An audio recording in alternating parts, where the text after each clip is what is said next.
within the space or within the shoes of whoever the patient is in this situation, and why what you are going to teach them is going to be important and useful for that thing.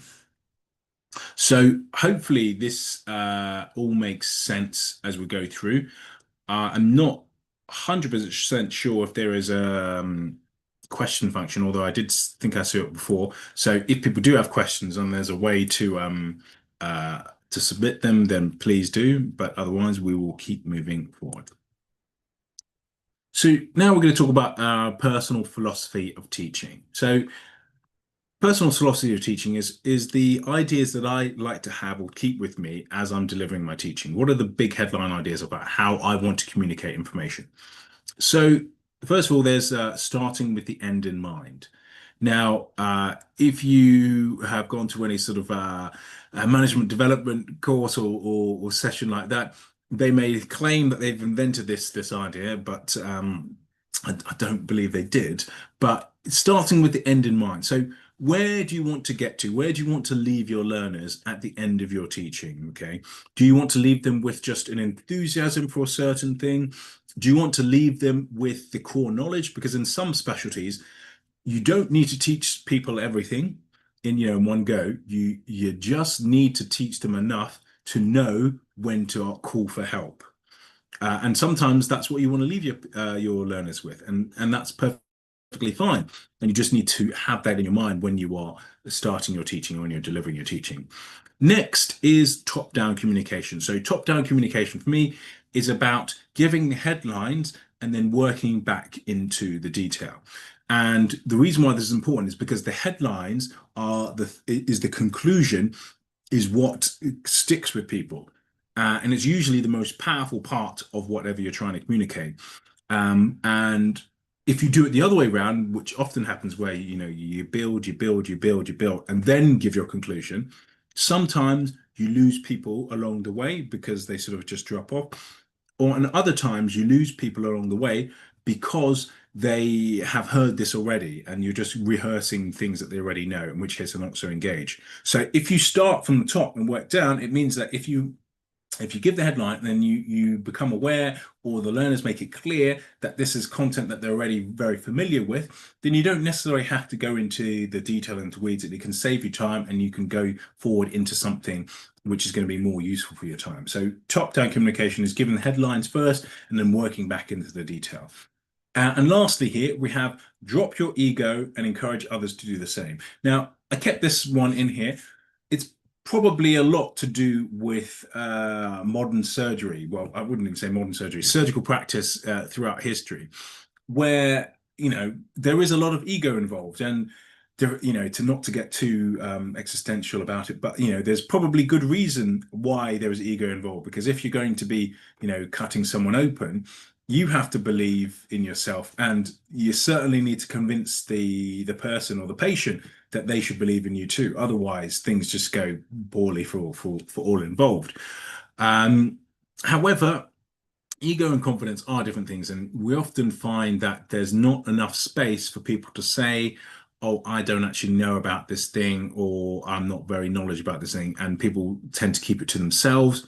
And when you don't sort of pipe up, or when you don't raise your voice about something that you don't understand, you continue to often not understand it, and that doesn't help with the learning. So creating a space whereby you are making it possible for people to talk about the things that they don't quite understand, to ask the questions, is a really important feature of your of teaching, I believe. And so these here is my personal philosophy of teaching, and these are things that I would encourage you all to look at for yourself. Feel free to borrow, or you can make up or adjust or pick up all of your own along the way.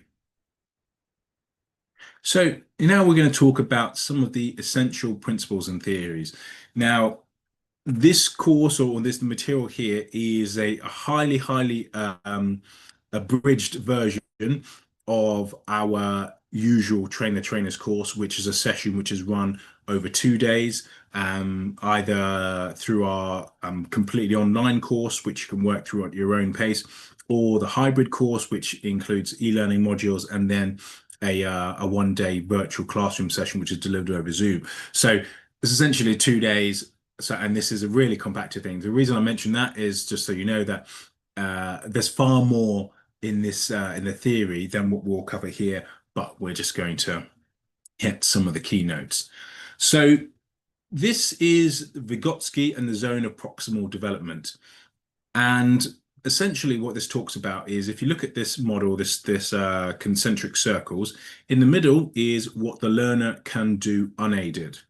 And then around that is what the learner can do with some facilitation, with some help. And then around at the edge is what the learner can't do, even with some help. And the importance of this model, or the practical importance of this model, is just to understand that as a teacher or as a facilitator, as your learners grow and develop, your facilitation also needs to grow and develop with them. Okay, you can't keep the same style of facilitation and same level of facilitation for a learner who's developing. It's just like you can't teach a child, the same way that you would teach a 5-year-old as the same way that you would teach a 10-year-old because they're different, their skills are different. And we need to appreciate that with adult learners as well. Next, we have something I think is very interesting, and this is the stress performance curve. And so along the x-axis is arousal, or you can take this as stress, and the y-axis is performance. And what we see here is that as stress or arousal increases, our performance also increases, but only up to a point. And when we get to this point, this is you can think of it as your optimal arousal, optimal performance. This you might say in colloquial terms, you might say this is where you're locked in, you're focused. Okay, the amount of stress is the perfect level for your brain to just really focus on the task. You're very engaged. However, if the stress or the arousal starts to increase above this level, we notice a reduction in the performance. And then it can really, really tail off. And I think it's a really important aspect to understand, because I'll tell you a little story actually about this. And usually I would ask some questions, but again, we may have to skip that part. So when we are doing some teaching, we may sometimes find that people are towards the left-hand side of this curve. They might be over this side. Okay. And if they're over on this side, then we need to do something to increase their arousal such that their performance can increase. So if you can maybe think about ways that you might be able to increase the arousal or increase the stress in order to get increased performance. And I'll just invite you to have a think about that for 20 seconds before I offer some ideas.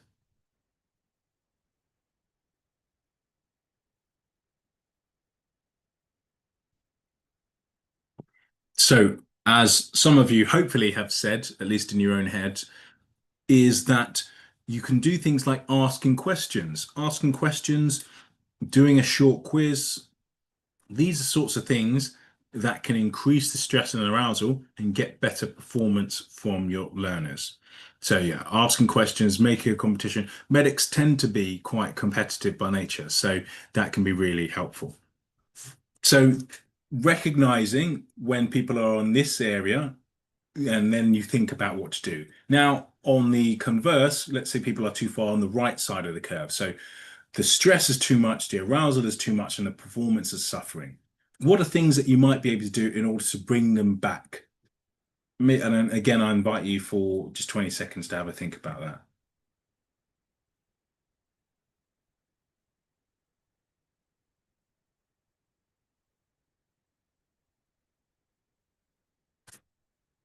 So yeah, things that might bring them back is any way that you can reduce the stress. So first of all, you can make the environment more comfortable. So even just saying things like, oh, I'm not expecting you to know this, or I know this is quite advanced, or this is quite challenging, can reduce the stress by making the learners understand or feel that they're not so much on the spot, or it's not there's less of an expectation of them. You can reduce the complexity of the questions. You can ask sort of leading questions. You can sort of guide them through it. And these are all sort of things that you can do to reduce it, to reduce the stress. And now, why is this such an important thing? So I'd invite you to think about situations that you might have been either viewing this curve or experiencing it live in action for yourself. So some months ago, I was doing a handover from the nighttime to the daytime.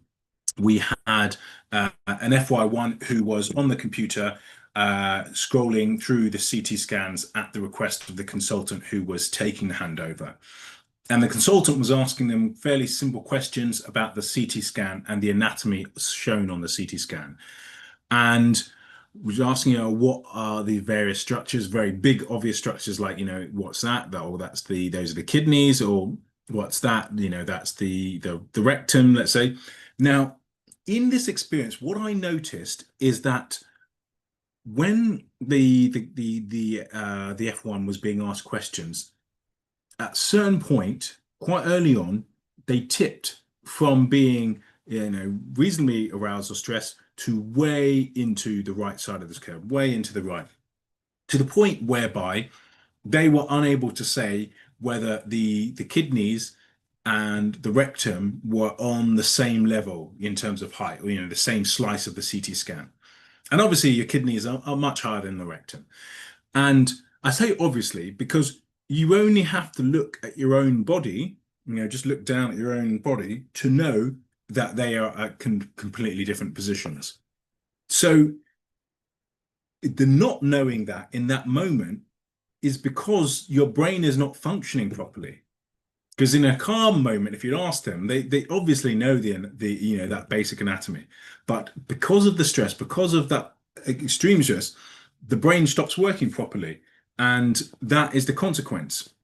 And so, oftentimes, when people go far too much towards the right side of the curve, they will they'll stop responding, or they'll only give very short answers or calming answers. And it's your job to recognize that when people are over here, you need to do something to bring them back to reduce the stress. Okay. And we talked about ways you can do that by reducing the complexity, by making it clear that that you reduce the pressure, that you're not expecting them to get it right, all these various things to make them more comfortable.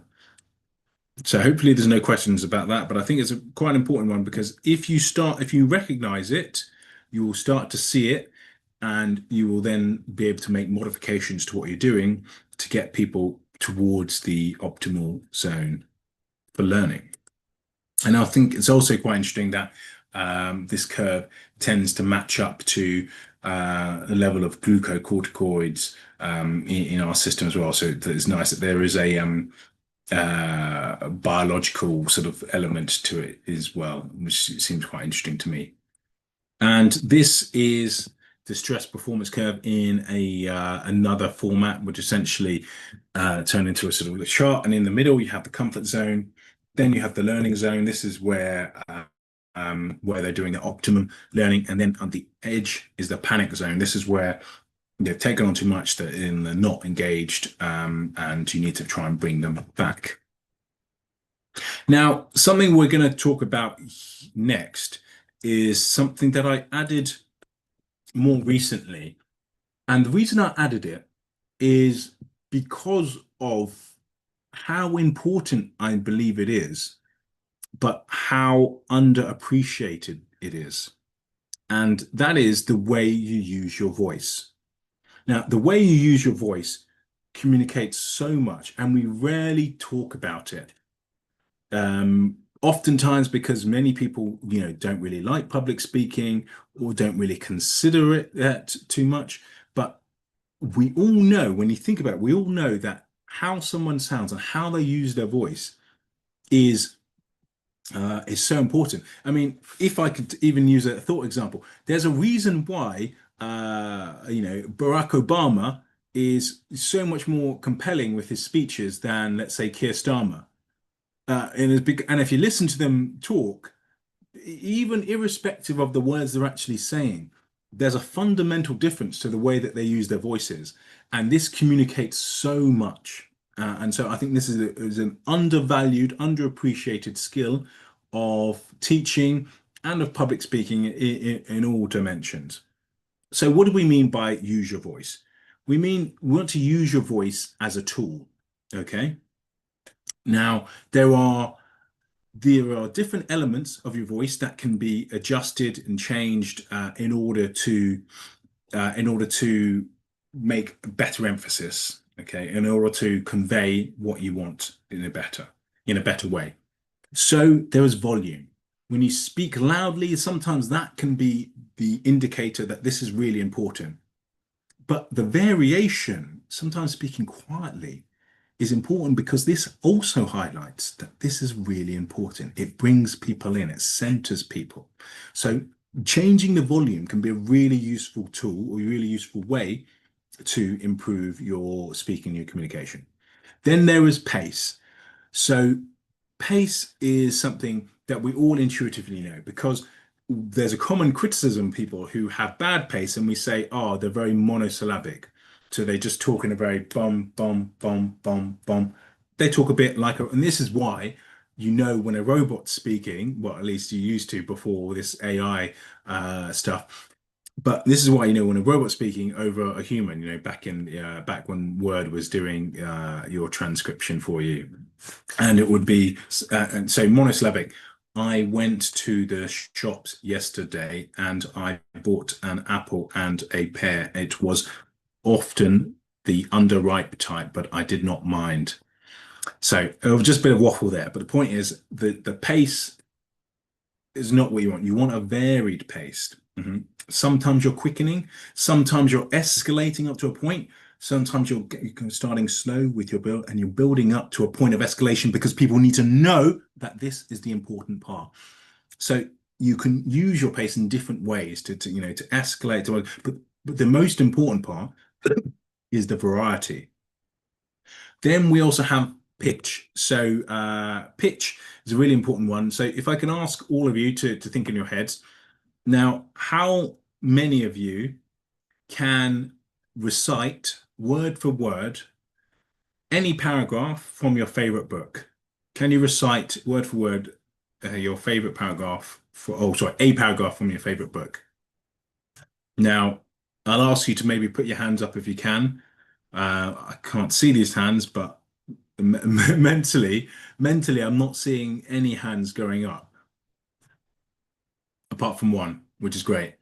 Now, if I can ask you to think about your favorite song, can you think about the words from your favorite song? Is that easier to recite the words from your favorite song than it is to recite words from one of your favorite books? Now, I'm fairly confident that it's much easier from the song. But why is that? Well, it's because of the way that the human brain works. The human brain likes musicality. It likes rhythm. And songs have rhythm, and rhythm helps with our memories. Okay? Helps us memory thing. So when you have a pitch, it's like there's a little song in your voice. Okay, there's a little rhythm in your voice, and this makes it much more memorable, as opposed to it just being flat all the way through. So having that pitch, that variation in pitch and that rhythm also really helps you when you communicate. And if you'll also watch a speech from like a famous speech maker, you will see that there is an inbuilt rhythm in their communication. And then there is tonality. Now tonality is about feeling your words, okay? About really feeling your words. So what does that mean in practice?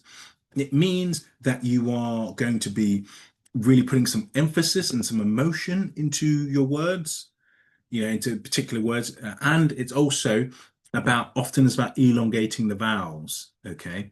So he was absolutely devastated. He really wanted to heal, but it wasn't possible. So I'm putting the emotion into those words and I'm elongating them a little bit to inject that feeling in. And it really conveys some emphasis, some meaning. Okay. And you can use it in various ways. You might say, this is why we need to get a CT scan on these kinds of patients, because if we miss them, the consequences are severe. Do you see what I'm doing there? And so by putting that those emphasis into those words, it really then communicates it to whoever's listening. And lastly, there is about using a pausing. Now, silence is a really powerful tool, and oftentimes it makes people uncomfortable. But used in the right way, you can really use it to highlight the important things. Let the words sit, let things rest.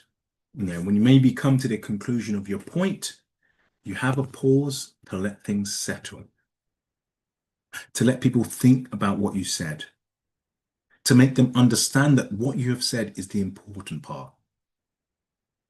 You see what I've done there? I'm using that pause to give my words space to breathe, to allow the meaning of them to be soaked up. Okay. So between these five things, volume, pace, pitch, tonality, and using pauses, you are able to make a really good, you're able to turn boring material into fantastic material. Okay. And it's a really underutilized, undervalued skill, which what's the word, implore all of you to utilize. And I myself am Nigerian by background. And so, you could argue that in African, to use your words and to use your voice as a tool is second nature. So I would implore you all to bring that into your teaching because it's an underutilized skill, but it is so, so useful. So I'll just give a very quick example of this. So this here, so oftentimes I would use this as an exercise for yourselves, but for the purposes of this, I will do it on your behalf. So this is a story which is designed to be exciting, but I'm going to tell it to you without using any of the tools we just discussed. So it's going to be boring. And I want you to listen to how boring it is. The train shuddered as Ava clutched a stolen briefcase. Across the carriage, a man in a dark coat locked eyes with her. He knew. Heart pounding, she bolted for the door. The tunnel outside blurred past. The train was going too fast and there was no escape.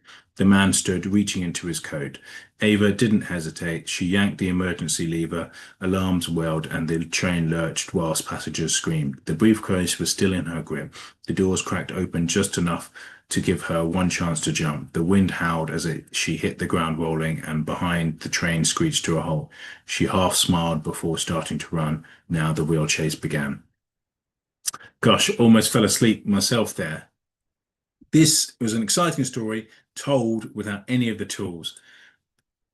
Now this is a boring story, but we're going to make it interesting and engaging by using our voice, just by using our voice. It's not the material, and that's what I'm trying to convey. Linda stood in the kitchen. She was waiting for the kettle to boil. She checked her phone, no new messages. The kettle rumbled softly. She tapped her fingers on the counter, and a car honked outside. She glanced at the clock, 3:14 p.m. The kettle clicked off. She poured water into a mug, watching the tea bag float. Steam rose. She stirred. She took a sip. It was too hot. She put the mug down. She looked at her phone again. Still no messages. She stared out the window. Nothing happened. So hopefully, with that short exercise, I was able to communicate to you or demonstrate to you that beyond whatever the content is that you are trying to deliver, how you utilize your voice in communicating it has a massive impact in what you are going to be able to give to your learners, what they're going to take on board. And hopefully that's very clear. And again, I'd engage just to go back. I'd implore you all to try and use those skills: volume, pace, pitch, tonality, and pausing. So I'm going to talk about our last aspect here for this session, which is emotional activation. And emotional activation is about stimulating an emotional response. And emotion can have a significant effect on every aspect of learning. It can affect your attention, your motivation, perception, problem solving, your short-term, and long-term memory. And there's a complex relationship between emotions and the ability to learn. And it's not all just positive emotions are better learning and negative is bad. It's actually much more complicated than that, because we know this because sometimes you can have too positive emotions and not really engage or focus because you think about something else. And sometimes negative emotions can make you really engage with the material because let's say you have a feeling of guilt or embarrassment, or not feeling quite good enough, and that actually can be motivating to you for you to learn more. So it's a complex thing. So how do you utilize this to your benefit as a teacher? So emotional activation comes down to the real world relatability of your material. It's very difficult to feel any kind of emotion, any kind of way about something which is not centered within reality. Okay, and that's the reason why people might really like maths, they like the challenge, but it's difficult to feel an emotion about it oftentimes for most people, because it's something that's generally exists in abstract world. And when you take that abstract and you bring it into the real world, this is when the emotions can start. And this is the same for any kind of conditions. It's difficult to feel super emotional about uncontrolled mitosis. However, uncontrolled mitosis in the context of a patient who's got breast cancer suddenly is an emotional story. Okay, and hopefully you understand the difference there. So it's the real world relatability. So how can you convey this? First of all, you can talk about personal examples from your experience. So, you experienced X, Y, and Z, and this is why this topic is important. You can share a relevant story or a particular case. You can highlight the personal side of a patient's experience. You can use things like pictures, videos, or short films, all of these sorts of things. And then an important way to communicate or to get this emotional activation across is displaying your passion to learners. So when you display your passion, when you show passion or enthusiasm, this can rub off on your learners. And there's an interesting sort of experiment which I think sort of sums this up. So so this was the setup. So they had two concert pianists, two concert piano players playing the same music, and one of them was instructed to play in a very robotic fashion, a very stiff robotic fashion. The other one was instructed to play in a way that they're really putting the body and the spirit into it, okay, really moving with it. Now, they had these groups of people, and they were asked to rank which of these piano players sounded better.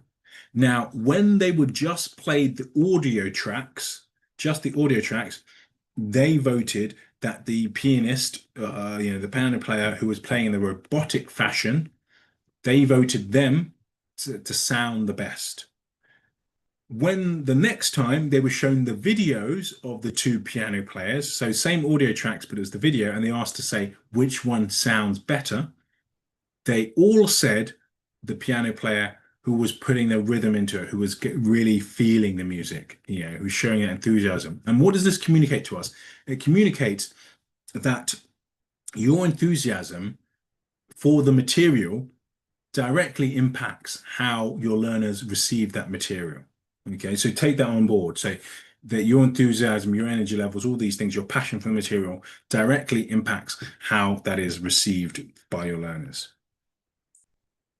So again, as I said, this has been a very quick brush through of some of the key parts of what is usually a 2-day course, and I would encourage you all of you to look further at some of the teaching courses or resources that we have available at MedSet. But yeah, I do just to make it, I do have some further bits to go about, but just as related to this session. So yeah, do take a look at all the learning resources that are available at MedSet, which is at www.medset.co.uk.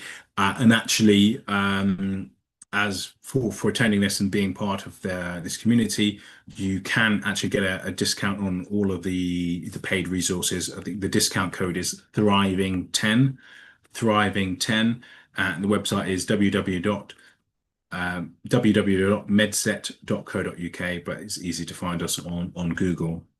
And yeah, please do take a look at that. And it should also be available to you in the communications that you'll receive as well from Thriving in the NHS.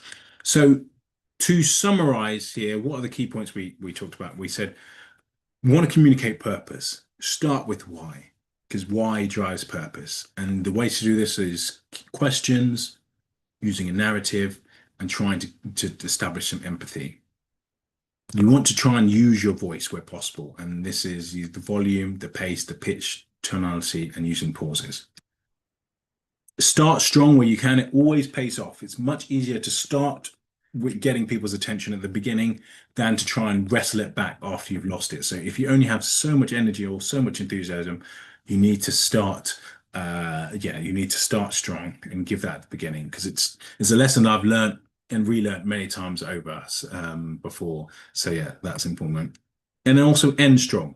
People always remember the first and last things that you say. Now, I have a small bit of let's call it bonus content for you, which I really hope is going to be useful. And this is about specialty training in the UK.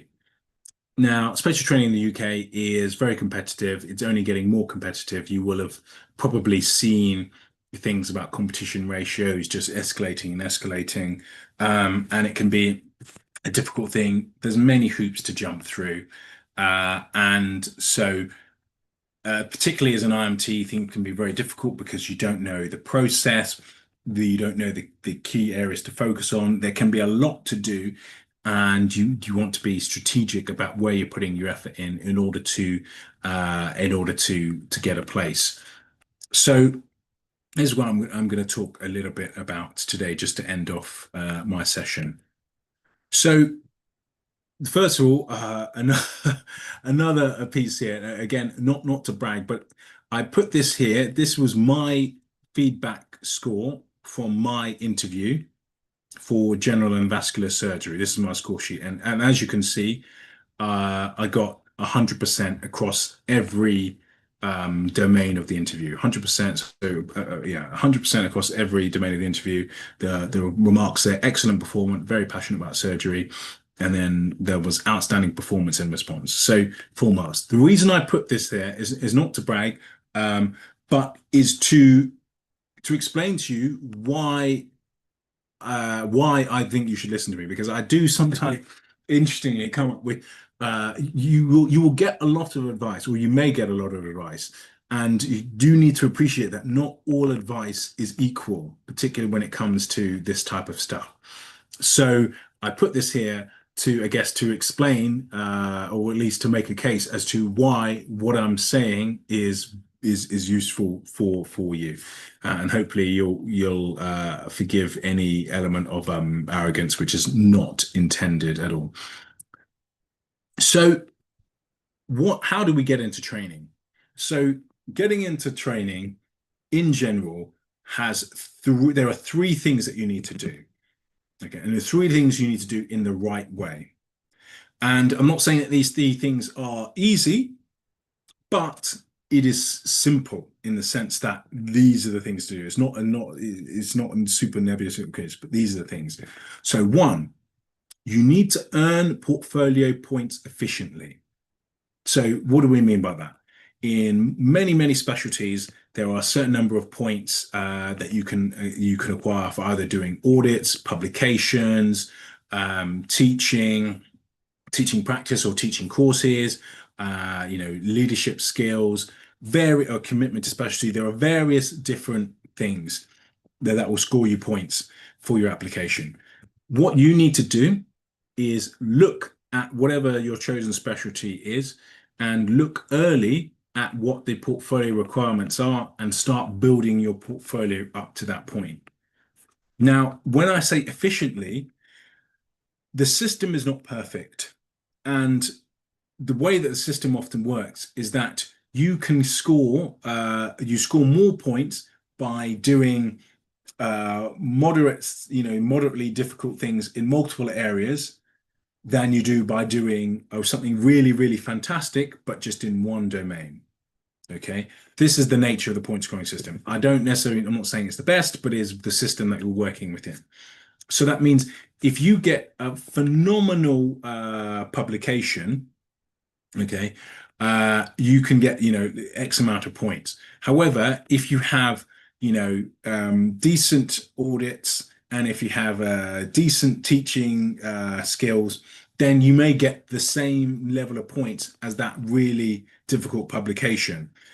Even though the publication may have, you may have put way, way more effort into it. And so it's not, obviously, I'm not talking about don't do publications because, we need that. Obviously, I've just come off a PhD, obviously, but it's about being effective with your time and earning points effectively. And one of the key ways that you could earn points for your applications in a way which is efficient, is time efficient, um, is by attending various courses. So things like train the trainers, things like leadership and management, things like human factors and simulation training. These sorts of courses can allow you to score points for your application in a very efficient way. And then you want to look towards all these other things like QI, audit, all these things to make sure that you are hitting the points broadly and scoring maximally. So earning points efficiently. This is number one. Number two is learning the right answer frameworks. I cannot stress this enough. Honestly, I can't stress it enough. And when I do interview prep and coaching for people, either for core surgical training or general surgery, I tell them again and again and again and again and again, and I'm sorry, it's broken record, answer frameworks. An answer framework, what is it? An answer framework is the structure with which you are going to approach your answer. You are given a scenario. It might be a clinical scenario, it might be an ethical scenario, various things. This is the format in which you approach it, okay? And there's different ways you tackle the acute issues. Then there's bits about prioritization. Then there's bits about what you do before you get to the patient. Then there's bits about your escalation, etc., etc. But this is a structured way to answer a question. You hit all the notes. You identify the issues. You hit all the notes. And this is what allowed me to score 100% in my interview because I had a very, very solid answer framework. So find an answer framework. And obviously in our MedSec courses, these are the things that I'm really dogmatic about. Without an answer framework, you are just memorizing some kind of pattern. Without an answer framework, you're just going off pattern recognition. And that's not going to be good enough when you come across a scenario that you've never seen before. And every year or every few years, they introduce types of scenarios or questions that people have never seen before. And if that happens, you'll just be, if you've only looked at patterns and you've not got an answer framework, you're just thrown a loop. Okay. And I've seen it happen, and I've taught it many times. So answer frameworks, and it's about the right answer framework. If you're applying for ST3 or ST4 training, you need more than A, B, C, D, E. I'm not saying A, B, C, D, E is not important, but you need more than that, okay? And so learning the right answer frameworks is a very, very important thing.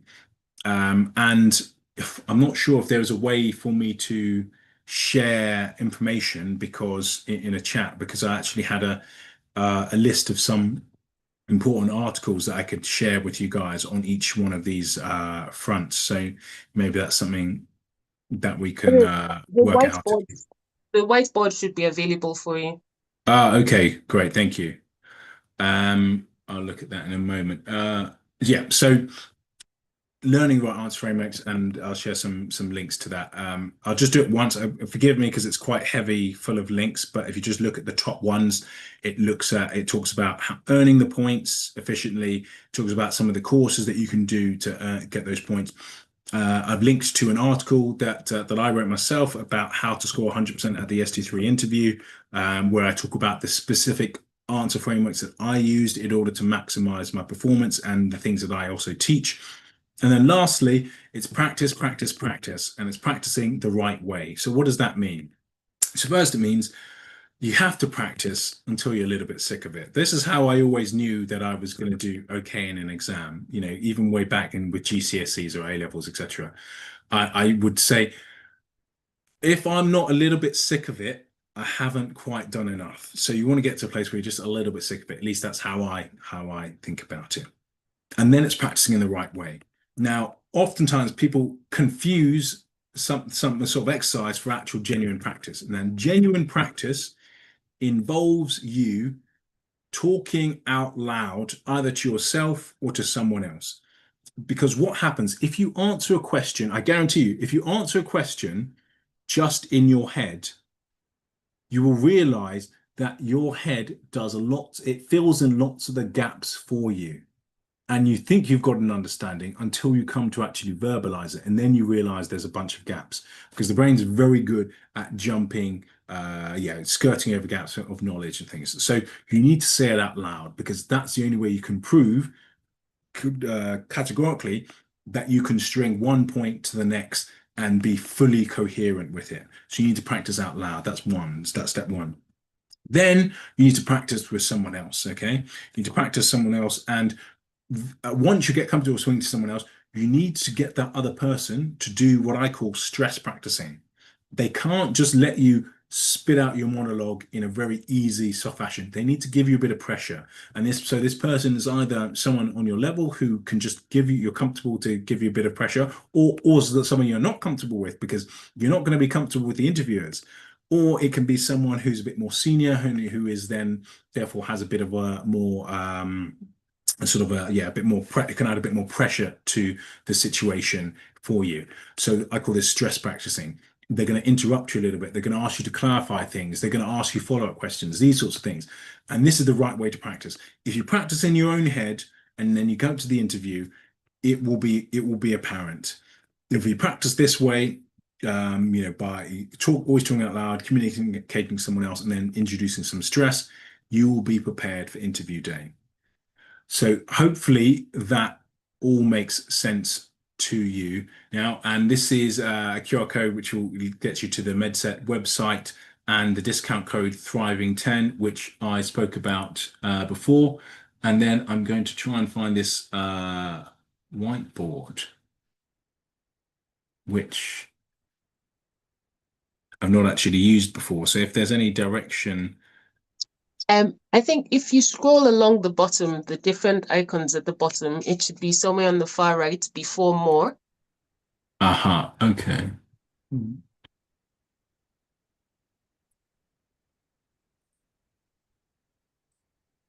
Let me try something because perhaps I cannot share the screen at the same time. That's probably it. There we go.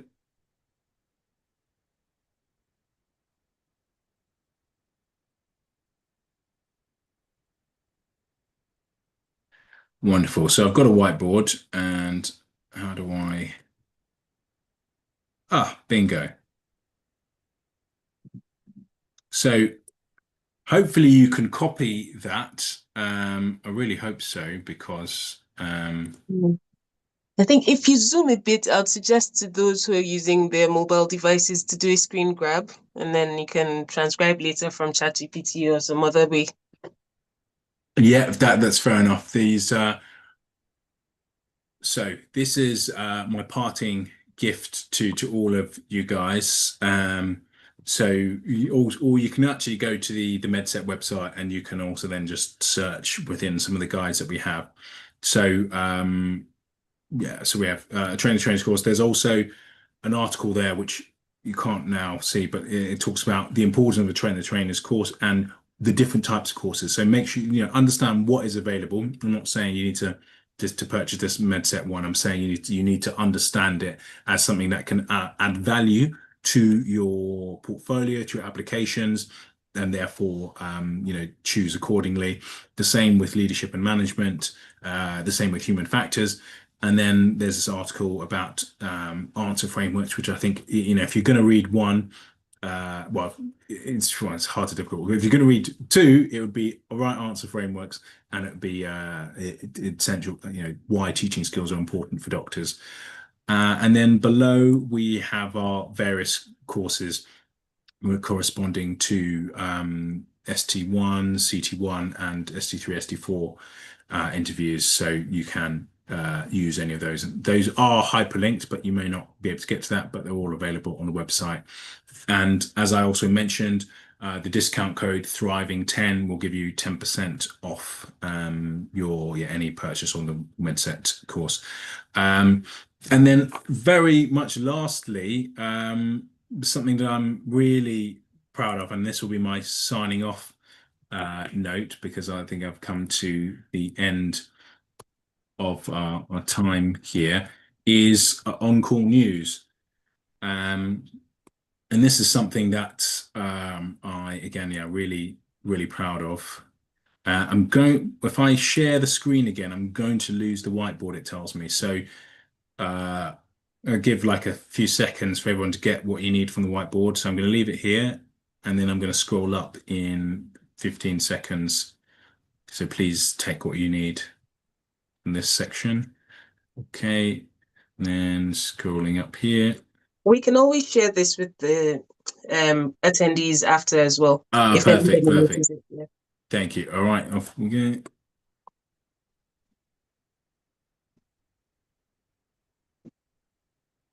So while we're waiting for your screen to come back up, I want to take the opportunity to say thank you so much. This was an amazing session for me, as someone who delivers training, and for someone who's also in training, understanding how anxiety impacts my learning. So thank you. I think your screen is back up, so I'll let you share about on-call news. Thank you. Yeah, so on-call news is email newsletter for doctors by doctors. And please, yeah, I mean, there's nothing nothing to buy here or nothing to sell here. It's just with us trying to build a community that's important for doctors, and we talk about things that are really important. And you know, talking about obviously the competition ratios, you know, the strikes that are ongoing, issues, you know, around private practice and all those sorts of things. So yeah, please do take a look. It's oncall.news. So oncall, one word, .news. Yeah, and like to have as many new subscribers as possible because it's something, yeah, I think really helpful for us. Perfect. So that is the end of everything that I had to say. Thank you so much for having me, for listening. I really hope that you've taken some value from it in terms of your teaching practice, in all things we talked about. You know, in terms of using your voice, in terms of starting strong, in terms of the structure, all these things that we communicated, and then also the three top tips for getting into training, which is, you know, earning points efficiently, earning points efficiently, using the right answer frameworks, and practice the right way. So thank you again, and all the best. Thank you so much. There isn't any question for you to answer. I think my question would be, so looking at the poll results, which I haven't shared on the screen, one of the questions that I would ask is, there are quite a few people who've never taught before. And I think one of the issues with teaching is that we assume that it has to be formal, and we forget that we can actually just teach people on the ward. And I remember my first training the trainer session was the first, after that, going to that was the first time I felt like I could just teach people on the ward. I felt confident to do it, because in the past I would just shy away, and I could hear my colleagues teaching. And of course, those people who teach come across more confident and more knowledgeable than people who are quiet. So I quite liked the use your voice part of it, even though it wasn't talking about this. So can you speak to that? How do people overcome that initial sort of reluctance to use their Mhm. voices and teach and engage? And how do they go from that to engaging? Because we run teaching sessions where IMGs are invited to teach other IMGs in sessions that we run online. So how do they go? Where do they get the confidence? How do they start? Yeah, it's a very, very, very good question. I think, like a lot of these things, there's a combination. I think the first one, I think you sort of alluded to, is actually giving yourself the permission. So oftentimes we think someone else needs to give us the permission in order to do something, but that's not the case, particularly when it comes to teaching. And so, firstly, is to recognize that it's something that you can do, and no, you don't need to get external authority. You don't need to have a title in order to do. The second is to see the value in it. Now, if you have this knowledge and there's people without knowledge, it's a valuable thing to share that. And then from there, it's starting small. So it can even just start with educating your patients, which should be part of medical practice. I'm a big believer in, not just treating patients, but then educating them along the way. If you start with educating your patients, then it might be just educating a couple of medical students on the ward, seeing what they respond to, what they don't respond to, ask questions. It can be a dialogue. It doesn't need to be a big formal thing. And once you start to do these smaller aspects, you'll then build confidence to do more and more. But I think primarily it's don't wait for someone else to give you the authority to do it, and recognize that if you have been taught, you will know what good teaching experiences you had and what poor teaching experiences you had. And usually that very well corresponds to how to be a good teacher and how to not be a good teacher. So if you just try and emulate or think about someone who was a good teacher you had, then that's often like a shortcut to delivering some good, effective teaching. Thank you so much for that. So, a reminder to everyone, Mr. Francis Ugu is academic director at MedSet, and he's offered discounts to members, and they're very, very important courses available with MedSet. So I would recommend you explore the website and see how you can benefit from it. We're going to take our first break, the coffee break just now. I'm going to crave the indulgence of the presenters. We might have to move the presentations around because we're um, looking for our next speaker. So if you're called upon to present early, please bear with us. I hope everyone is ready and feeling energized. So 15 minutes and we'll be back for the next part of the session.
Welcome back, everybody.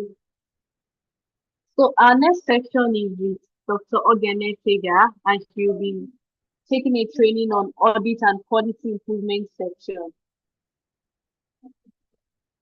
Dr. Ogene Tega Edokolo, I'm sorry if I mispronounced the name, is a dedicated resident doctor specializing in neonatology in the United Kingdom. She is the co-chair of NeoTruth, a national training-led initiative that seeks to improve neonatal outcomes through nationwide audit and quality improvement projects. She was previously a trainee in the Kent Story and Success Deanery, where she held several leadership roles, including the chair of the training committee and the regional education and examination lead. Working tirelessly with the School of Pediatrics to shape pediatric training and improving clinical standards in our region. She organized a range of educational events aimed at supporting the academic and professional development of fellow trainees.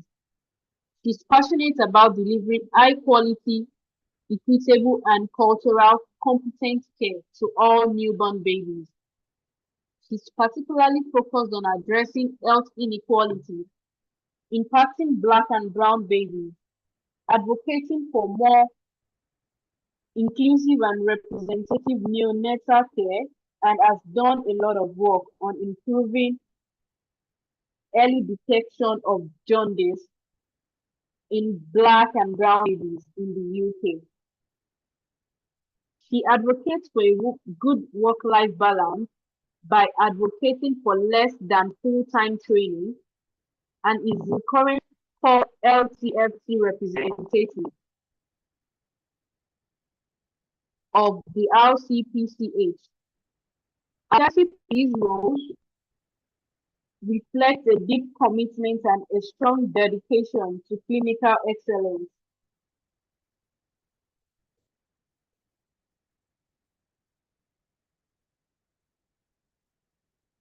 Advocacy, teaching, research, and continuous improvement within neonatal services. Beyond our clinical work, Dr. Edokolo enjoys traveling and documenting her experiences, combining her love for exploration with storytelling and cultural discovery.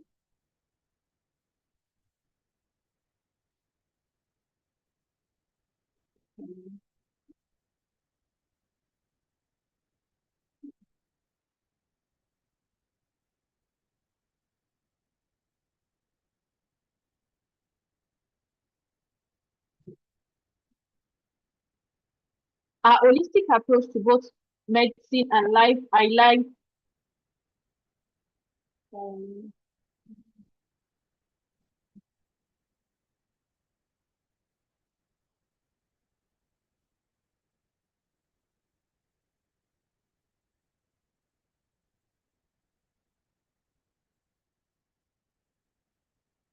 our holistic approach to both medicine and life highlights a drive to create meaningful impact, both inside and outside the hospital setting. Dr. Tega, welcome. I'm sorry if I mispronounced your name. So sorry about that. It's fine, honestly. Good morning. My name is Ogenetega Edopolo. Can you hear me? Yes, I can. Yes, Okay, thank you. So my name is Ogenetega Edopolo, but everybody calls me Tega, so it's fine. Really. Okay, is it okay if I share my screen? yes, please go ahead. Okay, give me 1 minute. Let me know when you can see.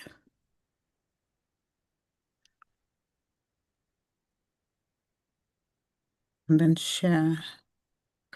Okay, so can you see my screen now? Yes. Okay, so I'm just going to go into slideshow and hope that it shows properly. Okay, so good morning, everyone. I want to say thank you to the Thriving in the NHS team for the opportunity to do this. I've been told that I have 1 hour, 45 minutes for teaching, and then the rest for questions. So I'm just gonna pace myself. So my name is Ogenetega Edopolo. I'm a subspecialty trainee in the East of England. I'm currently doing neonatology, and I'm the co-chair of NeoTrips. NeoTrips is a trainee-led initiative that does research and quality improvement projects on a nationwide scale. And our aim is to improve outcomes of neonates across the country. So, like I said, thank you again for the opportunity to do this. I hope that by the time I am done, I'll have been able to demystify audit and quality improvement projects, especially for those who are new to the NHS and who think it's such a big thing. I hope you realize at the end that it's really a small thing and it's something that everybody can do and be involved with. And it will also help you identify how you can be a part of this. So I'm going to use that outline, hopefully a quick pre-quiz, and then we'll go through the steps and just one final question as part of the post-quiz. Okay, so if anybody is able to go onto Mentimeter, I'm just going to start it. The code is 7760 and 4432. 77604432.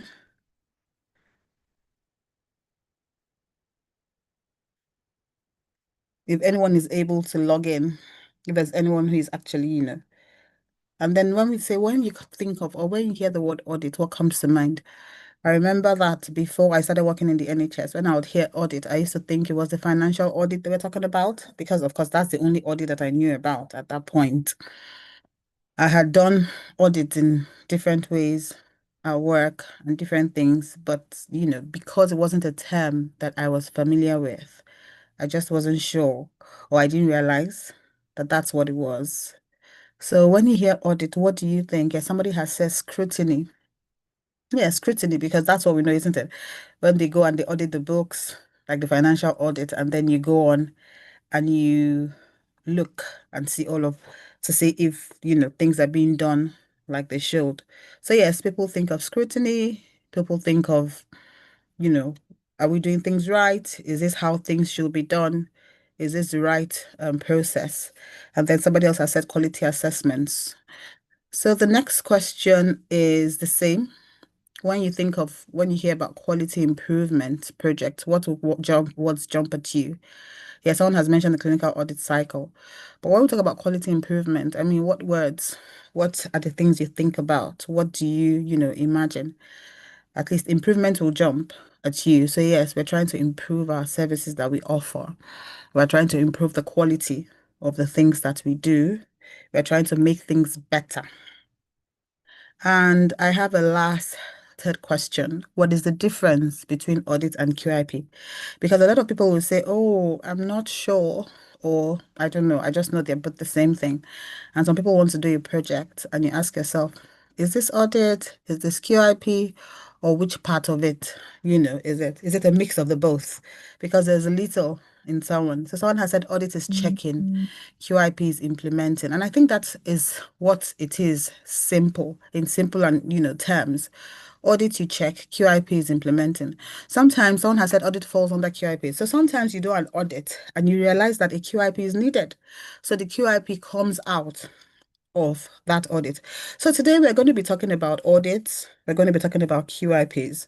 We're going to be talking about the steps involved in all of it, how to get involved in both of them, how to identify possible audits or QIPs that you can do, and then how to identify projects that will actually work, your so that you don't go and waste your time. Because that happens to me. I remember one training year, I had done 2 QIPs, and then when it was time to implement them, I was told, oh, I'm so sorry, we didn't get back to you, but we decided, not to go ahead with it and all of that. So that's what happened. So it's how to identify audits, how to identify QIPs, and how to know what to do and what needs to be done. And so that's what we're going to be talking about today. And of course, I will share what this is. So understanding the clinical audit process. Why do we do audits? Give me 1 minute. I feel like my slides are acting up. Okay. So why do we do audits? Why do we do clinical QIPs? So basically, it's to improve the care of patients that we give, the care that we give to our patients, is to improve their outcomes, And we do this by systematically evaluating the care that we give against, criteria that has been agreed upon. And then it helps us identify what works well. That's why we do all these things, to know what is working well. What do we need to improve on? What, will make the care of our patients better? And it's a requirement for every single person who is clinical, even not clinical, who is working in the NHS, because your aim is to improve patient outcomes, to improve the quality of care that the patients get. So what you want to do is find ways constantly on how we can improve, the care that we give to them. So I borrowed this definition from the NICE, because they are the standard, aren't they? And so they have said, when I asked what audit is, they said clinical audit is a quality improvement process. So it's a process of improving the quality that we give. It seeks to improve patient care too. And we do this not just randomly, not by trial and error, but through a systematic review of care. So we measure the care against set standards. And when we find ourselves falling short, that's where indicated, we then make changes, we implement changes. And then we continue to monitor this care, and monitor the improvement to be sure that they are sustained and that they're sustained and that they continue to make a difference to the care of patients. So I remember when I first joined the NHS and I was asked about audit and QI. I wasn't sure I had done this before, but then I remembered. We used to assess the treatment of malaria in my unit. I led, this audit on checking whether we were going by the guidelines set for treatment of malaria against, the national guidelines. And that was something I was doing every month, but I never realized it was audit. So I'm sure a lot of us have been involved in audit in one way or the other, but we just don't realize that that is what audit is. So yeah, that was that. So audit is when constantly you want to make improvement, but you do this by looking at what you currently do against the national standards. Now, what are these standards? The standards could be your departmental guidelines. So your departmental guidelines says that when a patient comes in, a consultant should review them within so and so, hours. Are we really doing that? Or your guideline says that when you have a child who is maybe jaundiced, you should start phototherapy within a certain time. Or national guidelines. NICE guideline says when you think a baby has suspected sepsis, from the time you make a decision to treat this baby, antibiotics should be given to this child within 1 hour. Are we doing all of that? So that's the thing. Those are where we get our standards from. The standards could be your unit guidelines. It could be the trust guidelines. It could be your regional guidelines, or it could be the national guidelines. I work in neonatology, and a lot of our guidelines we use are from BAPAM. That's the British Institute of Perinatal Medicine. The other one is the National Neonatal Audit Program. So we audit a lot of the things we do against, that program, and we want to find out if we're falling short or not. So that's where the standards come from either your national or your local. And like I said, you could do an audit at a departmental level. You could do your audit at a local level, like in your trust. It could be a regional level, or it could be national. So either way, how you do your audit determines, or the coverage, and it determines how far-reaching your results will go. Now, the next thing I want to talk about is the audit cycle, because a lot of people think it's this big thing, but honestly, it's so small. I was at a presentation one day and somebody asked me, how do you bring about change? How do you bring about change? This year, in the past 1 year, I've done a lot of work in Kent and around the country, really, on improving neonatal jaundice, early detection of neonatal jaundice in darker skin tone babies. And it was during one of these presentations, I was saying that when we started doing this work, it was just to improve early detection of jaundice in dark skin tone babies in our hospital. But before we knew it, it became a regional project, it became a national project, and now we have even presented it on international platforms. So this person then asked the question. He said, how? How do you make a change? How do you decide what you want to do, or what you want to, carry out as an audit or as a QIP? And I thought about it, and my answer to him was very simple. And I said, there are a lot of things around you that you see every day that that is not what it should be. It can be different. It can be better. How do you know that's not what it should be? Every time you look at the guideline, you know that, oh, this is not what you're not doing what the guideline says we should do. So that is a simple opportunity. At work every day, you look around you. What can you do to bring about change? So it makes people more compliant with the guidelines that you have. And that is why I want to talk about the clinical audit cycle. I've taken this page from the Royal College of GPs because I found it very simple and very easy. So look at it there. It says choose a topic. How do you choose a topic? You look around you. What needs to be changed? You know, what can be changed. Our work, like I said, I've talked about the being reviewed in within 14 hours by a consultant. Is that happening? You know, you talk about when a patient, some people say when you admit a child for acute asthma, they have to be reviewed by their GP after 48 hours. But you find out that this doesn't happen. So a lot of things that you come across every day are opportunities for you to carry out a clinical audit. But we'll talk about that as we go along. So you want to choose your topic. You want to choose what you want to audit. What are you auditing? Are you auditing whether you stick to the guidelines? You know, a child that comes to you, our guideline says treat for pneumonia with amoxicillin. But pediatricians, a lot of them won't give amoxicillin. They'll give amoxicillin because they feel like the amoxicillin doesn't work. So this child gets to the pharmacy with their parents. And the pharmacist is calling you and is asking you, why have you given this? It's not according to the guidelines, you know, so they will not prescribe. So those are the simple things. You realize simple things. There's a lot of opportunity for you to get involved in audit every single day at work. So you just need to be mindful and be looking for them. So you want to choose a topic. What do you want to audit? You want to decide. The next thing you want to do is to decide what is your standard. What is your standard? What standard are you using? Do you understand? Is it a nice guideline that tells you how to take care of that? Or do you have a unit protocol that says exactly how this should be done? Those are the things you want to decide on. Then the next thing, when you set up your standard, you want to check, because I mean, it depends. If you're a junior in the NHS, you know that you cannot do this audit yourself. So you want to look for somebody who is invested. We call them stakeholders. You want to look for somebody who is interested in this topic, because the most painful thing is for you to have spent all of your time doing all of this and they tell you, oh, it really wasn't necessary. So you want to, before you start collecting data, before you start deciding, you want to build a team. Who are you working with?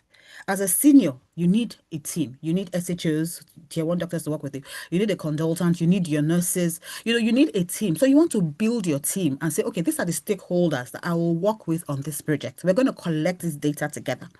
So all of you sit down and then you meet, you set your standards, you set your topic, and then you decide where are you going to get your data from. Are you going to get it from past case notes of patients? Are you getting it from BadgerNet? Are you getting it from, you know, you want to decide how, and then you want to make it as easy for yourself as possible, because there's no point going to dig up, you know, case notes from 10 years ago. Will you get complete data? So you don't set up yourself for failure. So you want to know clearly what data are you collecting that will contribute to this thing you're trying to change. You know, what questions are you asking?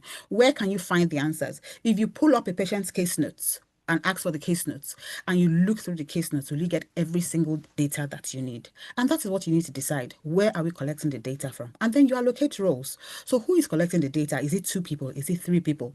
You know, is it 1 person who is going to collect this data? Or will this person collect data on the, demographics, the name, the age, all of that? And then somebody else collects on the treatment. Somebody else goes through the blood results and picks depending on what you're looking for. So by the time you then collate the data, you then want to sit down and analyze it. You look through all of it and say, okay, our aim was to find out if we're following the guidelines that's in the treatment of this particular condition.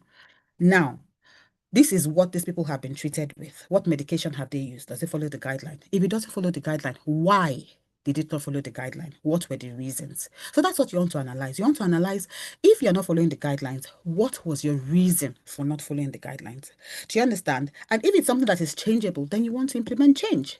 And so your first cycle is over. You have decided what you want to do. You have set your standards that you're going to measure against. You have then gone into your patient's case notes and collected data.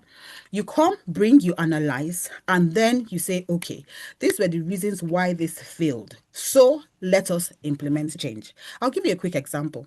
When BAPAM brought out a guideline for maintaining normal temperatures, normothermia, in babies born preterm, less than 34 weeks, they wanted temperatures to be between 36.5 and 37.5. And so I looked at this and I said, okay, we admit babies born preterm in my unit. Let me do an audit and see if we are really following the guidelines, and if our babies are, or our percentages of babies who have normal temperatures have the same percentage, if we have the same national percentage. And so I decided to do it over the past 6 months. Every baby who was born preterm who was admitted to the unit, what was the admission temperature? I was trying to find out, were we benchmarking at par with the country? And so I spoke to a consultant who was interested. We worked together. I was an SHO then. I and the reg, we worked with the consultant. We pulled up case notes for 6 months. We analyzed this data, looked at the admission temperatures. How were they transferred to the unit?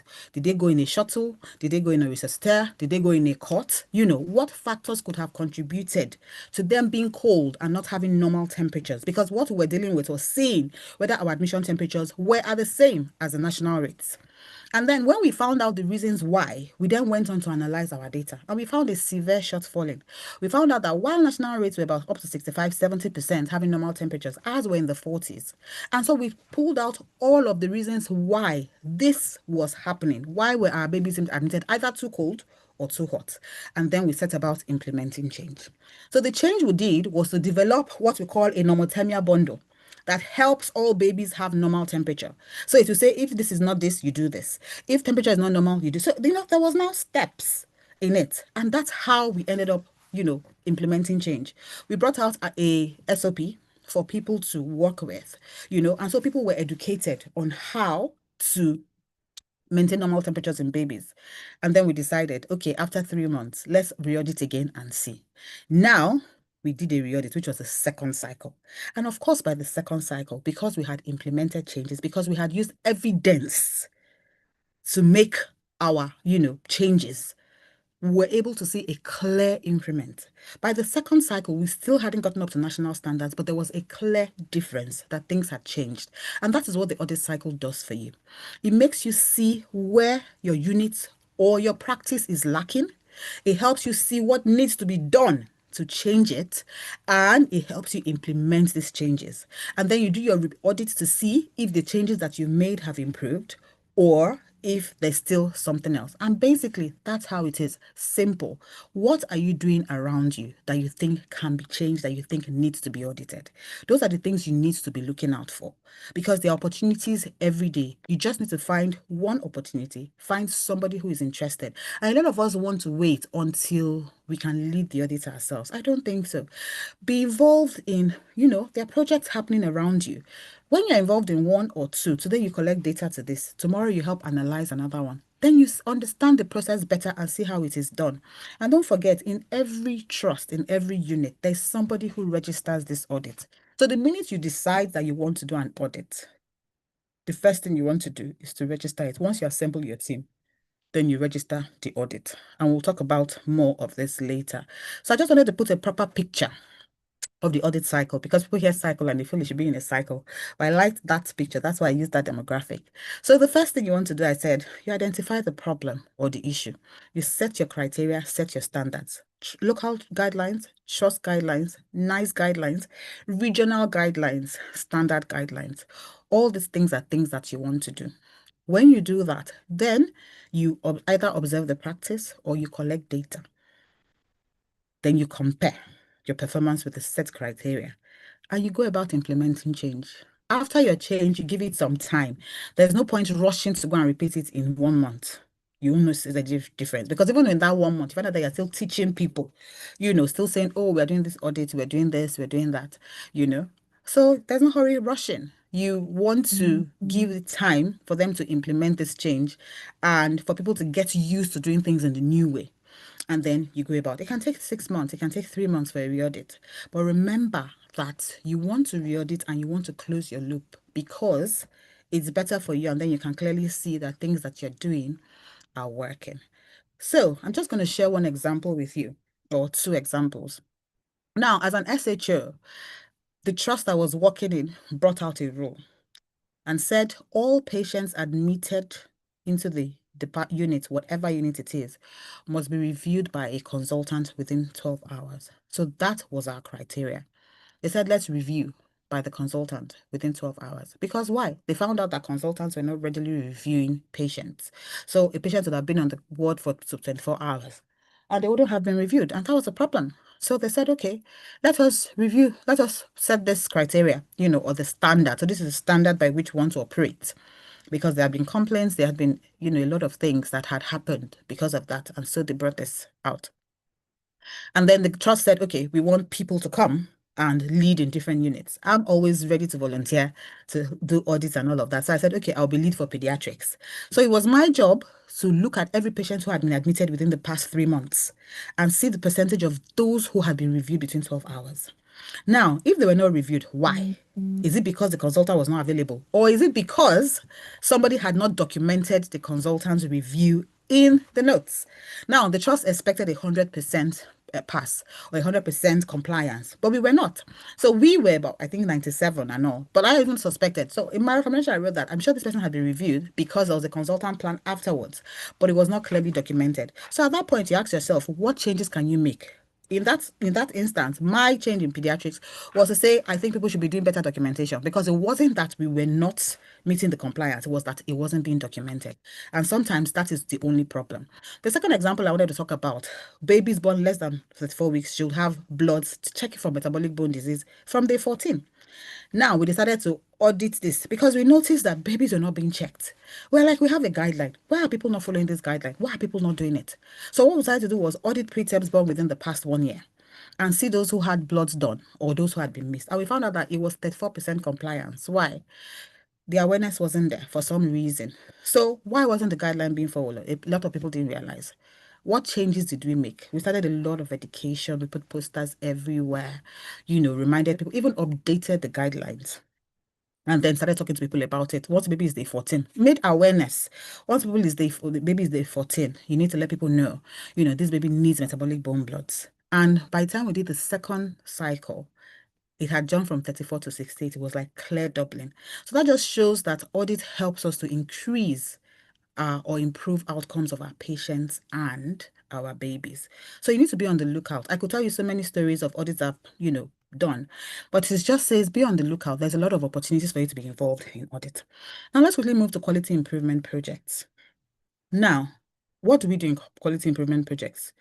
We use specific techniques to improve the care of the babies. Sorry, I always say babies because I'm a neonatologist, of the patients that we take care of. So you say, this can be done better, or this can be done in a different way.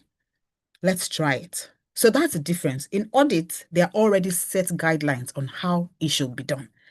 In quality improvement, there probably is not a guideline that says how it should. So you want to say, let's try doing this differently, and let's see if it will work or if it will not work, and let's see what happens. So that's the good thing about quality improvement. It's all those changes, all the efforts of everyone that is geared at better patient outcomes, better system performance, better professional development. And that's the thing about quality improvement. Quality improvement is not just about the care that you give to the patients. Quality improvement can be on anything at all. You want to improve the quality of anything that affects how or the outcomes of the patients when they come into the hospital. Remember that as healthcare professionals, we want to provide care that is safe, that is effective, that is patient-centered, that is timely, that is efficient, and that is equitable. So in all of these things, is there anything that is related to the patient themselves? Is there anything that is related to the workforce? Is there anything that is related to the environment that we find ourselves working in? Is there anything related, to our knowledge as healthcare professionals that affects the quality of care that we give to the patients? And so that is the thing. In quality improvement projects, you can be improving the quality of anything at all, as long as ultimately it leads to improved outcomes of the patients that we care about. So it can be improving experience and outcomes of patients and service users. It can improving how you work. It can be improving the environment to support the staff in delivering services. It can even be recognizing the importance of staff experience and well-being, because all these things together helps to improve outcomes, helps to improve quality of care that we give to patients. I remember there was a time that we're not having breaks as doctors. So what happened was doctors became grumpy. I mean, imagine that you're a doctor, you're not going on your breaks. You go and then you see the nurses are sitting down, in the staff room, they get their 30 minutes breakfast, 1 hour. But you can't go on break because you always have a bleep. I mean, after a while, people were like, you know what, we're done. They were tired, they were disgruntled, there was so much. So we said, okay, what exactly is the problem and how can we improve this? So we sent out a survey and we found out that planning had to do with it. People felt that it was not right to go on breaks when patients hadn't been seen. But don't forget that if you've not seen a patient, or if you have not had a break, then you're not even in the right mind. You're probably not safe to be seeing a patient. So we came up with a better rota. We came up with clear break guidelines. And all of that improved the attitude, the well-being of the doctors themselves. We made it safe for someone to say, you know what, I need a break at this point, without them feeling like they were, being lazy or not doing what they should be doing. So that's very, very important. Quality improvement affects everything. And then we've heard about the cycles of the quality improvement. I'm sure if I were to ask everybody what the PDSA cycle is, everybody knows what the PDSA cycle is. There's the lean one, the lean method. I've read about that recently. The lean method is a method that improves, outcomes of patients by taking away waste, anything that we waste. So it's not just waste of, materials or waste of physical things, but also waste. Sometimes in the NHS, you find that there's duplication of roles. Isn't it? Duplication of roles. So one person, 2 or 3 people are put down to do the same thing, but they have different names. So that's like waste.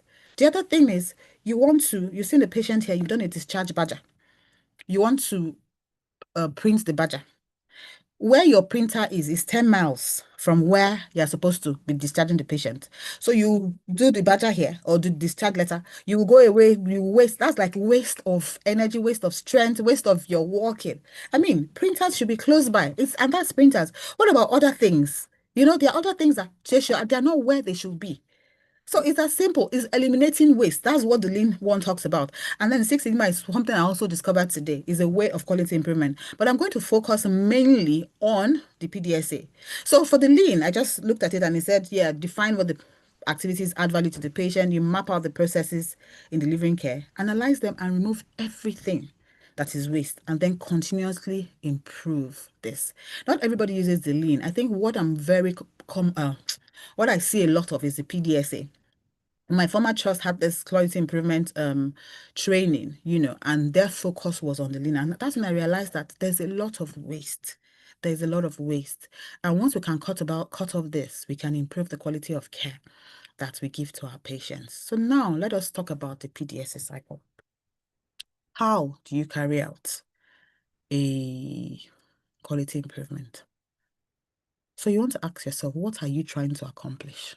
What exactly are you trying to accomplish? Remember, I said quality improvement is different from audit. Audit, there's a set guideline, and you want to check whether you are following this guideline or not. In quality improvement, it's not like that. You've seen something and you know that there's a better way to do it. It can be done better. It can be easier. It can be done differently. And so what you want to do is to implement the better way to do it. That is it. You want to implement the better way to do this thing. And so that's what you want to do. Then you ask yourself, what changes can you make? Do you understand? That will result in the improvement that you want to see. What changes can you make? And that is why people talk about the plan, the do, the act, the study, and the act. And that's why it is the PDSA cycle. And this is the most common one. So after you have asked yourself what you're trying to accomplish, then how do you know, or what change did you want to make?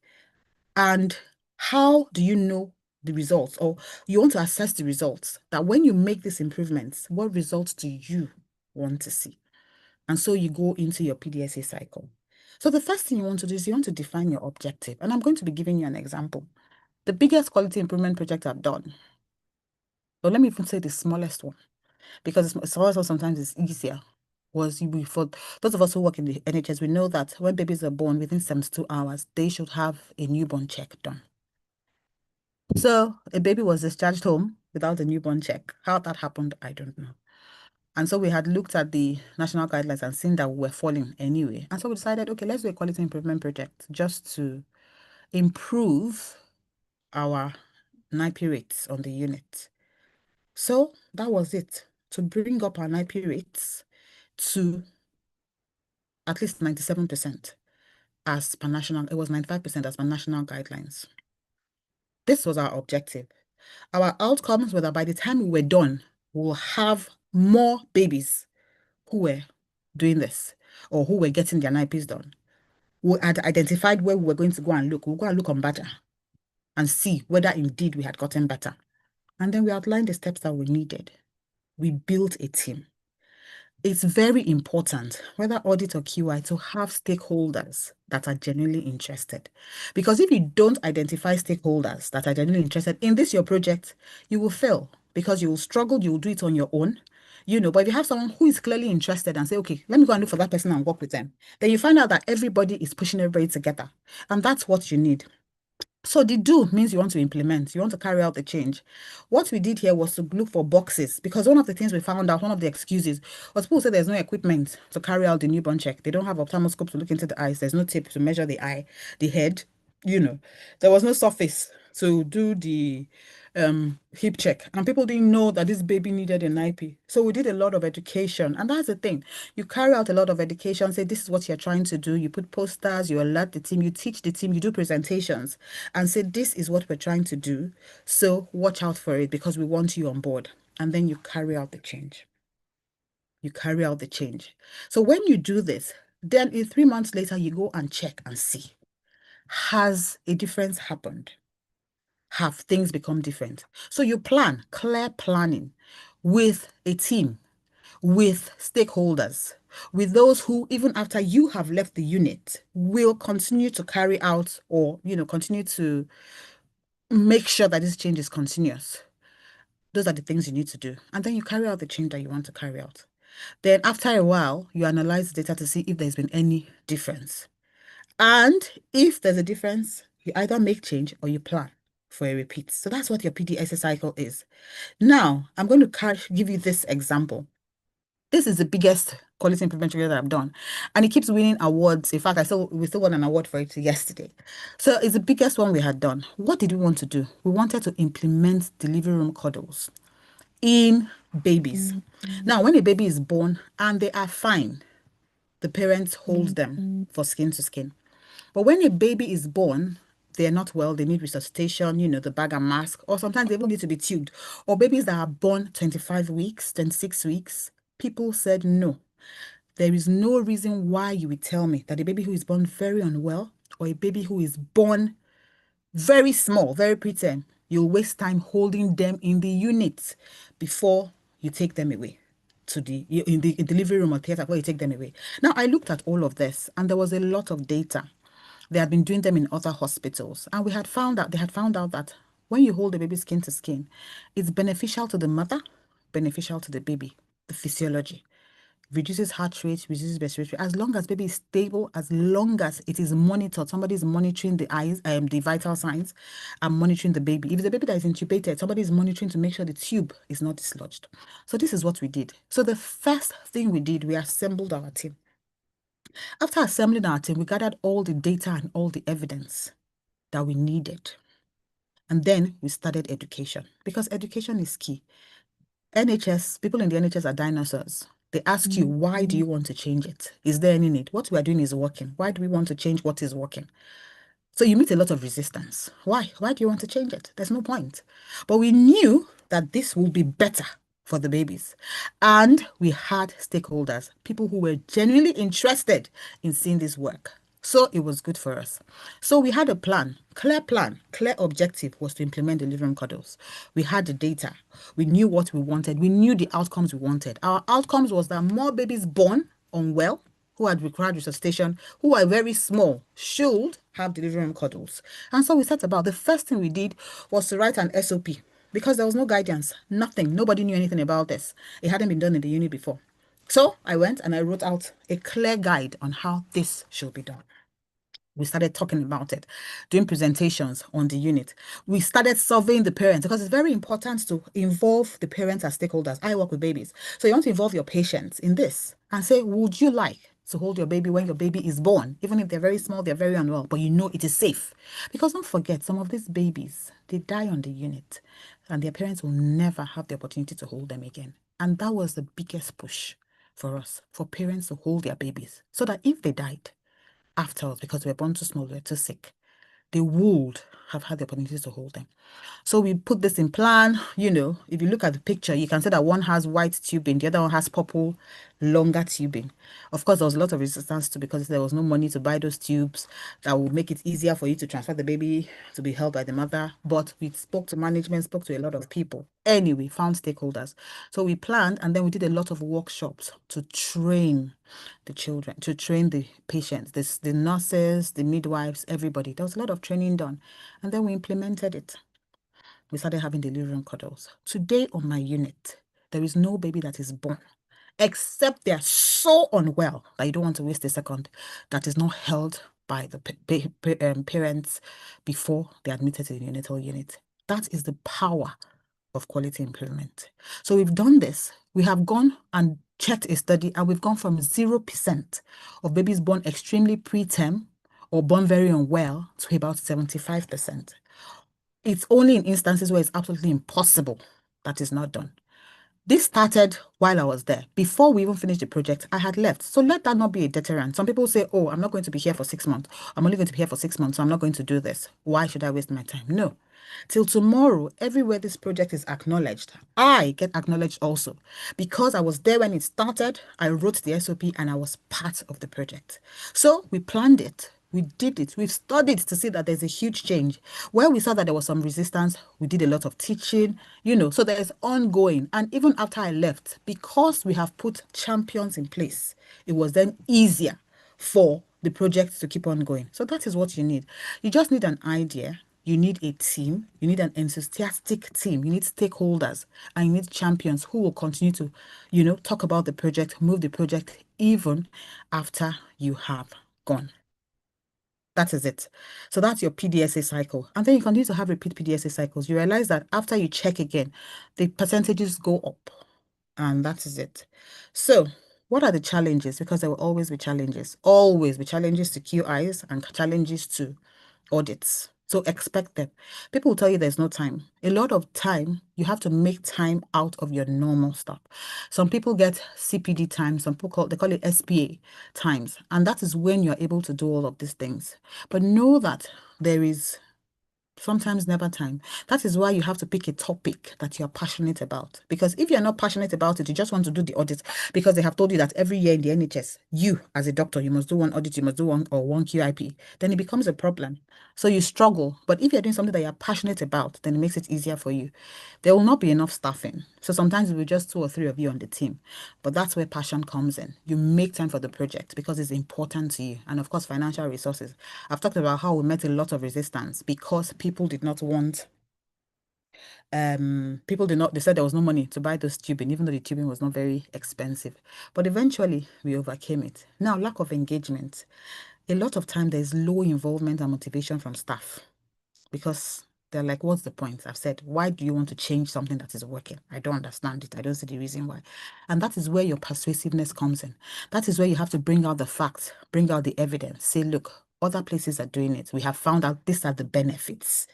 So let's try it. You can't say it has failed except you try. Some people say, we tried something like that before and it didn't work. You say this is different.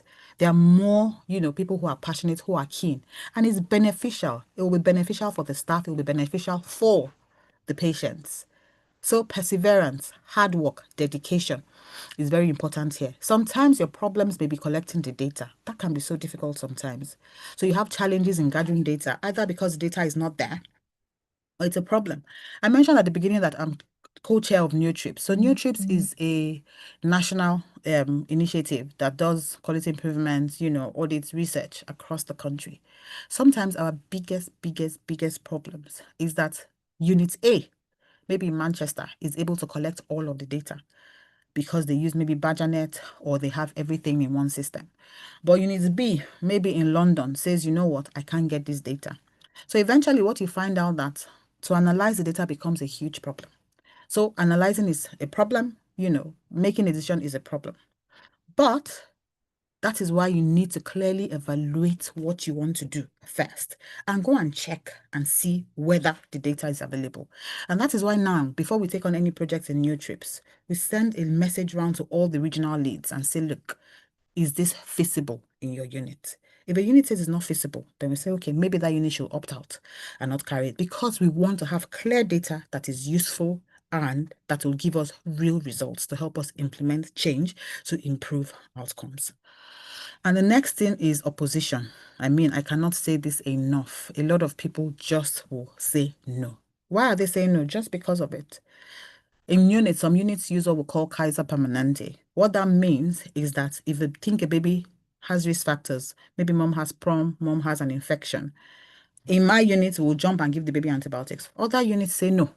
Evidence has shown that if you use these guidelines and look at this baby, and observe them, then it's fine. They don't need antibiotics. But some units say, no, it's too risky. We're not interested. So that's the thing. There will always be opposition. Some people feel, no, there's no need. I don't want to try. Will these challenges that are there? Yes. Do they exist? Yes. How do we overcome them? By effective communication. Communicate with your team. Communicate with your patients. Communicate with the parents. Clear, effective communication builds trust. It reduces uncertainties. People are reluctant. Sometimes it's just fear that what if something goes wrong, they'll be held accountable. But when you're able to communicate clearly and say, look, at the first sign that this is not working, then we'll stop it. That's the thing. We had so much resistance from the delivery room cuddles, as in I can't even begin to explain on this platform how much, because there will be resistance. Clear communication is what won at the end of the day. Now, strong leadership endorsement, it motivates team and drives commitment towards change. Look for one powerful voice that is interested in that project. Sometimes that is the only difference that you make. One powerful voice, and tell the person, I want to do this. I think these are the benefits. Don't go there unprepared. Prepare your case, prepare the reason why you want to do it, and go and speak to them and say, look, this is what we're trying to do. And we think these are the benefits. All you need is leadership endorsement, leadership support, and it makes a huge difference. I've talked about stakeholders. I've talked about it over and over and over. Engage your stakeholders, engage your team, engage the parents of the babies that you work with. Because in the end, they are the ones who matter. Engage your stakeholders. If your stakeholders are not involved, your QIP or your audit will fail. And then be able to demonstrate clearly what the benefits of this will be, not just to the children, to the patients, to the team as a whole. Once you can do that, then there won't be a problem. To sustain change, you need change champions. I've mentioned this before. So that even after you have left, these change champions will be there to continue the work that you have started, and make sure you have the right stakeholders. Because I've mentioned before that it's such a painful thing to waste your time. I wasted my ST 3 year, I think, working on 2 huge projects. And I was sending emails, people were responding. But when it was time to implement, I was told, oh, we have decided that we wouldn't be going ahead with it. Someone should have told me before, but nobody did. So I had wasted my whole year working on 2 projects that ended up not being, taken. They had been registered, everything. But someone just didn't mention to me that they didn't think they should go ahead. Otherwise, I would have done something else. So make sure there is buy-in. Make sure you have the right stakeholders so you do not waste your time. The important thing is collaboration. Who can you collaborate with that will help you ensure that your project, your audit sees the light of day? It's very, very important. Now, something I want to mention, because a lot of us come and talk about audits and we talk about QIPs, and it stops there.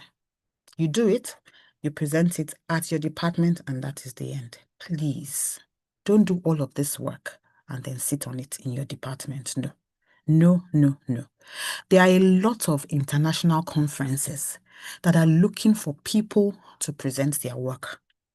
Take your work to the international platform. Do not sit on it. It's very, very important. If there was a paucity of platforms, I would say there is, but there isn't.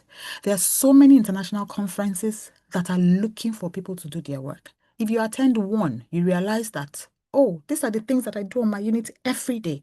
So why shouldn't you present your work on international platforms? I know a lot of pediatrics. I'm not sure of a lot of, GPs, medicine, and all of that. But ask around. There's information. You just need to look for it. So I've presented a lot of my work on international platforms, even national platforms like the RCPCH. They're constantly looking for projects. This year, I'm on the planning committee for the RCPCH conference, and I've spent a lot of time scoring abstracts and all of that. And I've realized that this work is work that people are just doing. It's just that some of us do not have the information. So we do all this work and we sit on it. Meanwhile, other people do less important work and they have international platforms to provide them. So please, after you've done all this work, look for a platform and write and go and present it there, because all these things build up your portfolio. So it's not just for the benefit of the patients, but also for your own benefit as a doctor, as a healthcare professional in the NHS. This is so, so important. If you don't take anything away from here today, I want you to take away the fact that audits and QIs are small things. You just need to find what to do and find who to work with. When you are done working with them, overcoming the challenges and doing all of that, the next thing you want to do is take it to an international platform, because there are platforms everywhere. And then when you have implemented a change in your unit, the next thing you want to think of is how do you make it regional? Because if it's working in your unit, it can work in the region. It can work across the country. So those are things that you also want to do. There is opportunity. You just need the knowledge. Please don't sit down. Please let your work count for you. Present your work. And after you have finished, think of how to write up your work and get it published. So at the end, it's not just you putting in all this work. Yes, we want to improve patient outcomes, but what do you get from it? Present your work on as many platforms as you can, and then make sure you write it up and you get it published. For those who want more information, there's a whole lot more. There are courses on the e-learning for health, that's the ELFH. There's courses on audits, there's courses on QIPs. All of these are available. Please, you just need to look for them. There's a QIC Learn, but I think this is a paid course. I don't think it's free. So those are things that you want to look out for also. Then the BMJ has a free one also. So go there. There's quality improvement, there's audit. It's available for you. And of course, NHS England. There's a lot of information on audits or QIs. There's a post I saw from Dr. Raja Adnan. He had done a quite extensive Facebook post on audits and QIs, but I think he's in psychiatry, so most of his was based on psychiatry. It's the same way. Now, most of mine today has been based on pediatrics and units, But like I said, there's a lot of opportunity. There is a lot of opportunity. I think I was going to end with talking about things that you could do, identifying opportunity. When I just came to the UK, I remember in my first job, I noticed that when we admit babies for asthma, acute asthma, when we discharge them, they are supposed to be reviewed by the GP within 48 hours. And I remember asking one day and saying, do they really get reviewed? And the consultant said, I don't think so. And I said, why? That was my very first idea for an audit. Children should have antibiotics within 1 hour when you decide to treat. Are we doing it? No. Why? There's a lot of whys in the NHS, and there's a lot of opportunity for audits and for QIPs. You just need to know how to do them. And don't forget, after you've done all of this, please make sure your work is seen on a global scale. That's the most important thing. Find somebody to work with, find collaborators, identify projects early, identify people who can help you work on these projects so that after you've done a lot, it doesn't end up being a waste of your time. I think that's it. So my last Mentimeter was going to be a question asking us to differentiate between audit, quality improvement, service evaluation, and research. But I'm sure that's something that we've answered. So audit is, like we know, you're benchmarking against set criteria, seeing where you fall, and then, if necessary, implementing changes to make you on par with those criteria, whether trust, whether local, whether regional, whether national. You check your standards and then you go ahead and compare and improve. Quality improvement, you're trying to improve the quality of service by something that probably wasn't there before. Something is not working. Something can be better. You think of how you want to do it. And so you go through a PDSA cycle. Service evaluation, you have been doing this. You just want to find out from the people who are using the service. How do they feel? Is there anything you should be doing better? Is there anything that you can be done differently? And of course, research. You have a question, a research question. You formulate a research question, and then you begin to answer it. There are a lot of research questions. If you give azithromycin to babies who are born extreme preterm, does it reduce the chance of them developing chronic lung disease? You know, should we be cooling babies with mild HIE? There are a lot of research questions. That's why there's research. You formulate a question, you gather data, and all of that. And I hope that I know my time for talking has gone, and I hope that I've been able to help. Yeah. So that's it. Thank you. Thank you very Thank you so much. That was so helpful. Looking at the poll before we started, there's mixed experience with audits. Some people have done audits and are presenting today. Some people haven't done any at all. And I think wherever you are in that sort of spectrum, this would have been very helpful. I found it very helpful as well. I think one of the things to highlight in particular is finding a champion. And the other thing is making sure that your work counts, especially on the global and international scale. So thank you so much for sharing that. Are there any people with questions? And we can take questions. Are there any questions? I'm happy to answer questions if you have any. Okay, I think someone wants to find out if the slides will be available for viewing later. Oh, yes. I don't mind sharing the slides. I've sent them to your team. So, yes, you can. Please share them with them, please. I'm happy for the slides to be shared. Okay, so I look forward to seeing a lot more people's work. I think the problem with us is we feel like the things we do don't count. Think of even the things that you have done. Okay, Romy, is that pan for me? Romy can? Hi, hello. Yes, it was for you. So I want to say thank you so much for your presentation. It was very, very insightful. I have been working as a clinical governance consultant for over a decade within the NHS, mental health, acute, but I come from a non-clinical background. So it's actually it's freshening meeting someone with a clinical background who has pursued this and gone into so much detail.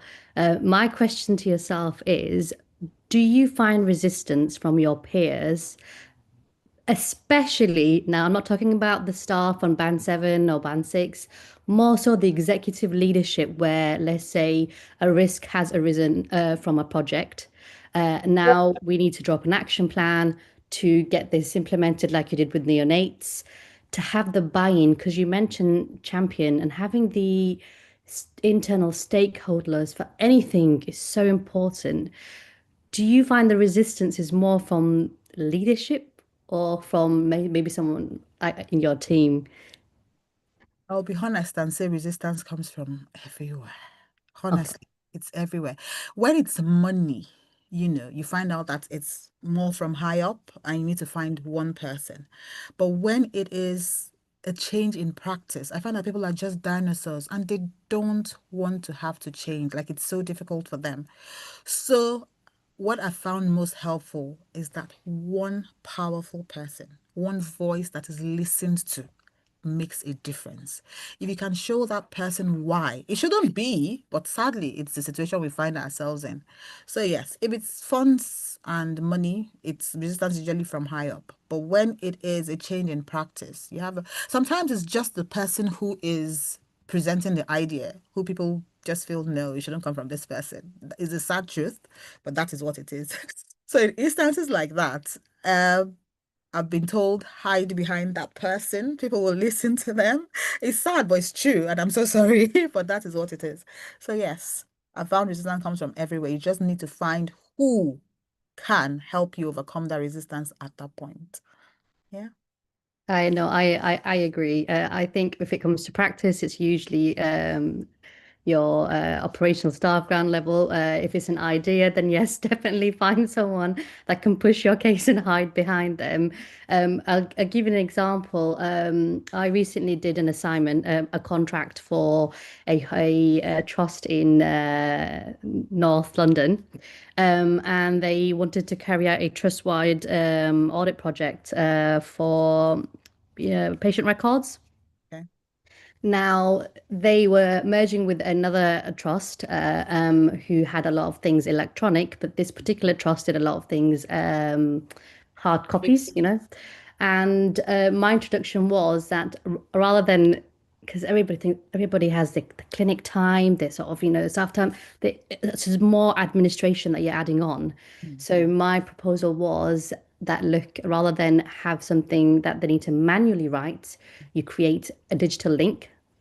You send that off to the service, the teams, whoever it is, and then let them do it in their own time. Give them a time frame that this is when you need to do it, so they can slot it in, and then they will come back to yourself. The resistance I faced. Now, I thought in 2023, this was 2024, things had changed from 2012, 2013, when oh my Lord, it was like, how is this possible? This is 3,000, 4,000 patient records. And the the resistance I found, but what helped was one of the senior assistant directors of digital nursing, who I hid behind, and who became my stakeholder. But it worked and it was easy. But it's just acceptance of that change, and it's saying that clinical audit is not, it's not scary. In fact, it's one of the pillars of Governance. governance, and it helps actually patient outcome. You can see the process in real time.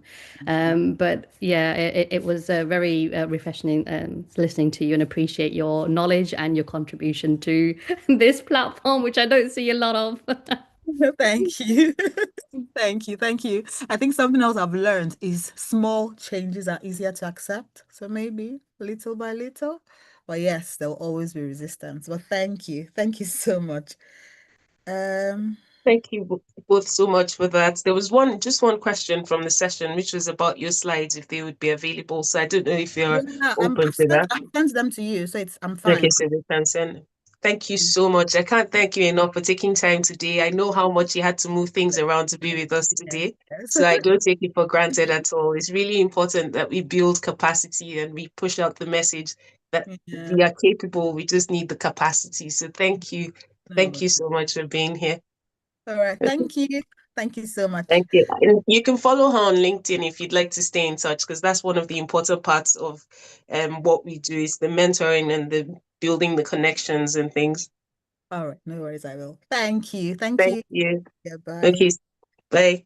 So we move on to our presentations now. Our first oral presentation is from Dr. Millicent Seaford, and she's going to be presenting an audit of the routine preoperative typing for laparoscopic appendicectomies in Northern Trust. I'm quite keen to see what the outcome of this was. Thank you. Do we have Millicent on? Are you able to? Yeah, I'm here. I'm hoping you can hear me okay. Yes, we can hear you just fine. Are you Do you able need me to share my slides, or would you be able to share them? Can I share? No, it's just say what you'd prefer and we'll make it happen.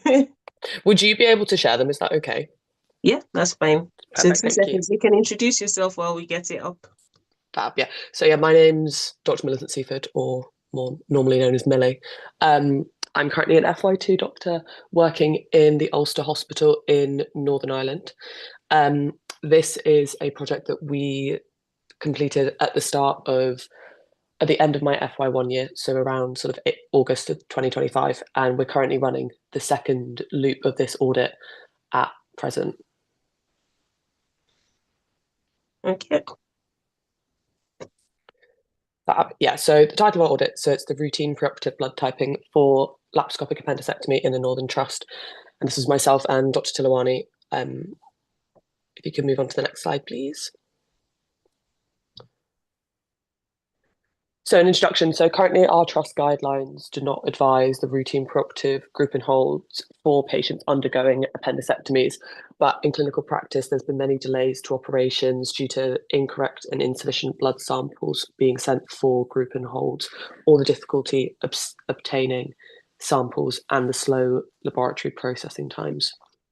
The studies that we found have shown minimal need for transfusions within 30 days post-operatively and have a minimal impact on outcome. Most people argue that in the major vascular injury perioperatively, we're going to be transfusing O negative units, so there won't be any delays with cross-matching, kind of leaving the group and hold samples redundant. So I just thought it was quite interesting to see, so from our sample, we looked at, and apparently in our trust, it costs approximately £20 to run a group and hold sample. So the approximate cost of the group and hold sent for this study was £5,000, which there's significant savings to be made within the trust here. Next slide, please. So our methodology, so we gained a list of patients who'd had an appendectomy across the trust from November 23 to October 24. We used the theatre management system.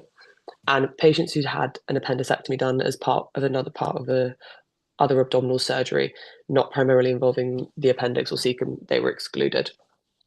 And so this data was obtained from discharge summaries, and we used our Northern Trust laboratory system and analysed it within Excel. I've listed a couple of limitations we have here. So we've recently changed computer systems. So we've used a new computer system called Encompass. So because we had to use our old system to complete this audit, we weren't able to examine sort of operation notes, and any transfusions that we did find, we weren't able to find the exact reasons as to why. Whereas now, when we're currently running our second cycle, we're able to use that computer system. And we're also unable to see how many samples were sent per patient. Next slide, please. So our results, so we looked at 386 patient records, majority of which were female, and 66% were CT-proven appendicitis. There was a small percentage of elective surgeries. And then, so the large majority of these were laparoscopic at 81.9, with primary open procedures being 14.2, a small percentage, 2.1, of conversion to opens, and then there's a small amount that we could not determine. So as you can see from this table here, out of the total procedures, 64.8% had a valid group and hold sent. Oh, sorry.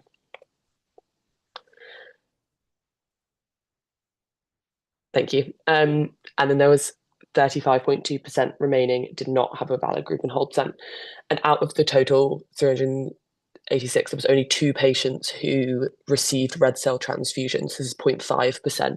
And both patients were admitted to the ICU, and the transfusion done around day 0, day 1 post-op / potentially perioperatively.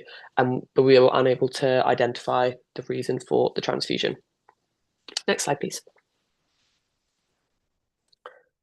So I think from our data, we can see that patients undergoing predominantly laparoscopic, but also any appendectomy, do not routinely need to have the group and hold samples set. So we need a clarification of our guidelines for the appendectomy and communications of this to the relevant staff. This kind of it just highlights that there's a large associated cost and time for a very, very small percentage of people requiring transfusion, and we weren't actually able to identify if this was O negative or cross-match blood. So sort of in line with the published literature, the need for transfusion for patients undergoing appendectomy is low. Therefore, we can say it might not be necessary and can be safely discontinued. We're currently in the process of running our second round for this audit. So we were in communication with the theatre user group, sort of including like the surgeons and the anaesthetists, to kind of make sure we're all on the same page, understanding that these are samples that don't need to be sent, and communicating this to sort of theatre sister and theatre nurse staffing. So we've also, with our new computer system, we've been able to flag any patients that have been delayed to theatre, so we can sort of see how much it has been impacting us how many people are being delayed. And we're currently in the process of creating a criteria for, because there are patients where surgeons have said that they would prefer a group and hold to be sent in high-risk patient groups. So we're currently in the process of creating a criteria for high-risk groups, including those on anticoagulation or anemic, to kind of give a clear guidance of when it is required and when it's not. And there was also a good point raised when I presented this at a local M&M meeting not too long ago, that because we have a satellite site, we have a main hospital, then a satellite hospital approximately about an hour away. And there were many of these procedures being done in this satellite hospital where there's not a blood bank being sent, there's not a blood bank located, but the group and holds were still being sent. So in reality, that was completely redundant because they were using their own negative blood that was on the site in any case, but we were sending a group and hold. So I just thought that was quite interesting to highlight. So yeah, that concludes my presentation. If anyone has any questions, please let me know. And I've just put my email at the bottom of this slide if anyone wants to contact myself. Thanks. Thank you. That was a very lovely presentation. It's particularly important because, as you know, appendectomies are one of the most common operations in the country. So if you're saving £5,000 in one trust, if you do that across the UK, there'll be significant savings, I imagine. So that's really good. Someone's asking, can audit data be protectively collected? I think that question may have been for Dr. Tegas. So I'll answer that offline. If there are no questions for Millie, we'll move on to the next presentation by Dr. Baptista.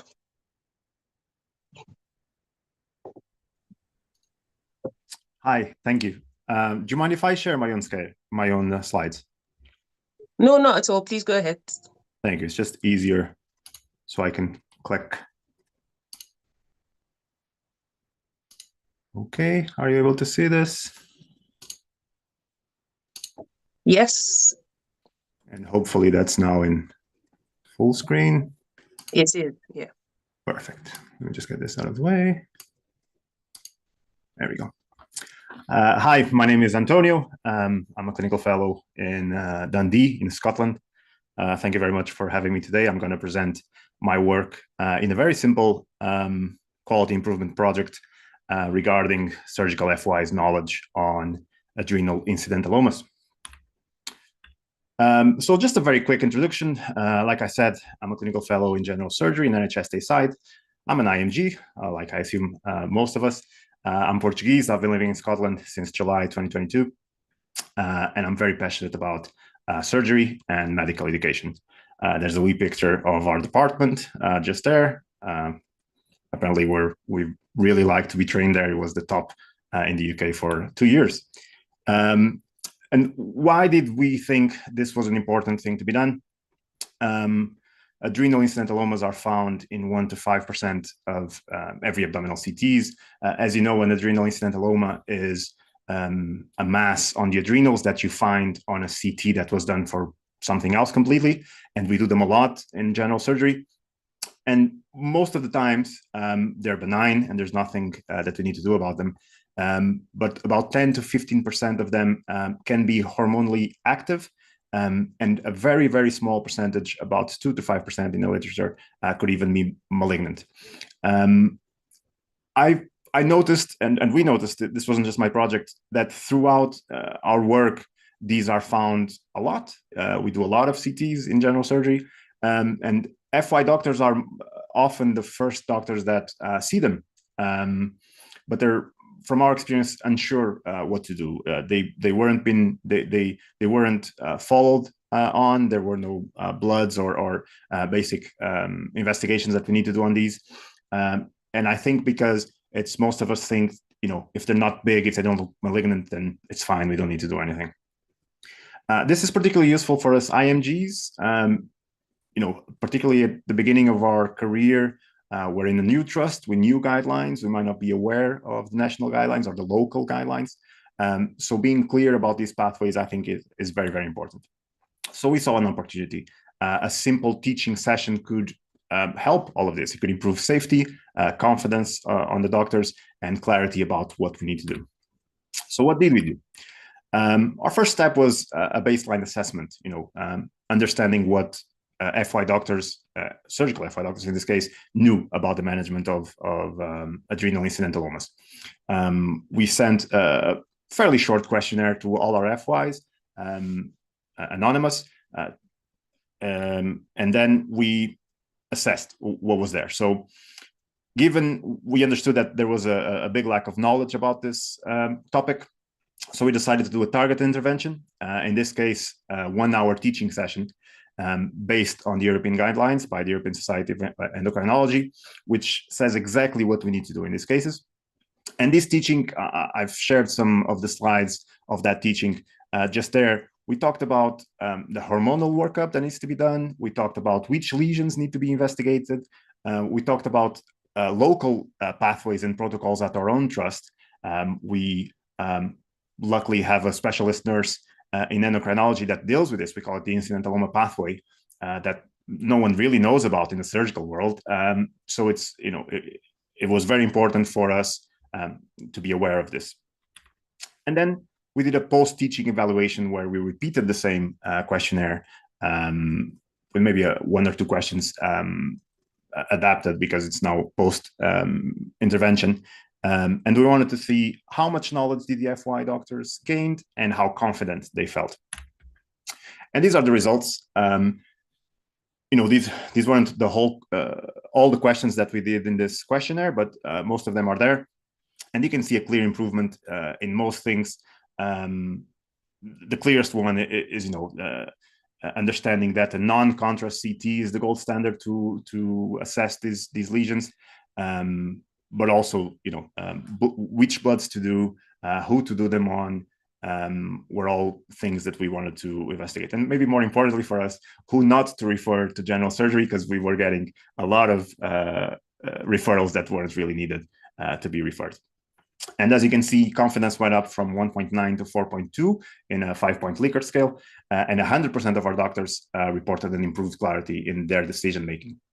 And in this slide is basically the whole QI project. And I really wanted to do this just to show you, a QI project, like our brilliant speakers have said up to now, can be a very simple thing and can be a very complex thing.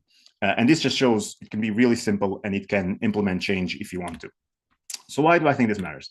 Well, it matters for the department because it improved the referral quality. The patients are appropriately being referred now. They're being investigated for these findings. It reduced the unnecessary escalation to general surgery, like I told you, and it raised awareness to, in the first step, the junior doctors, but also the seniors, because when I presented this to the consultants, they also, most of them didn't know that we needed to do this thing, even in simple, 1.5 centimeter lesions that look benign. So it's really important for the department and the patients. It's also important for me personally. It was kind of a first step in a boost in confidence in audit and teaching FYs. It was the first project that I presented on my department, and it actually created further opportunities to me. So now I'm investigating what is being done about these incidentalomas. Are we requesting the follow-ups? Are we doing bloods? Are these patients actually being seen and investigated by endocrinology? So it was a simple project that opened doors to other projects. And it became my first national presentation as well, which was very important to me. But I think what I wanted to bring here today, just because of the nature of this meeting, is that this matters for you as well. One, like I said, even small projects can ripple outwards and you could be presenting them nationally. For us, IMGs especially, like it was said by Mr. Ugu this morning, community and confidence are very important for us as IMG. So this helps us boost and grow in the NHS and grow in confidence and realizing that, our work matters when sometimes it's difficult to realize that in the NHS. So my final just sentence is a call for you. If you have an idea, even if it is very small, just do it, just start it. You never know where it might go. You might be presenting it nationally. You might be making these big improvements that Dr. Polar said just now, changing your department, changing your hospital, even changing the country. Thank you. Thank you very much. That was a very lovely presentation, and I like the call to action at the end. Thank you. I don't see any questions for you, so I'll say well done. Can I ask you a question? Do you see an opportunity to make this into a national project where you work with other IMGs across the country to collect data in their hospitals and see if we can improve knowledge about incidentalomas across the country? Absolutely. I think there's a clear opportunity to do that in regards to doctor's knowledge, from a junior doctor perspective and a senior doctor perspective, but also, the next step that I want to do is, like I said, are these being followed on? Are these being investigated? And I don't know, but I reckon from what I'm seeing here that this is a problem nationwide, for especially in, us surgeons, if it's not surgical, if it doesn't look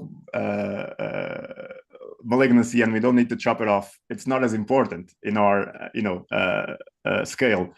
So it is extra important for us to know that this needs to be done. And IMGs, I think, will have are perfect for this kind of project, because it's something that most people don't realize how important it is.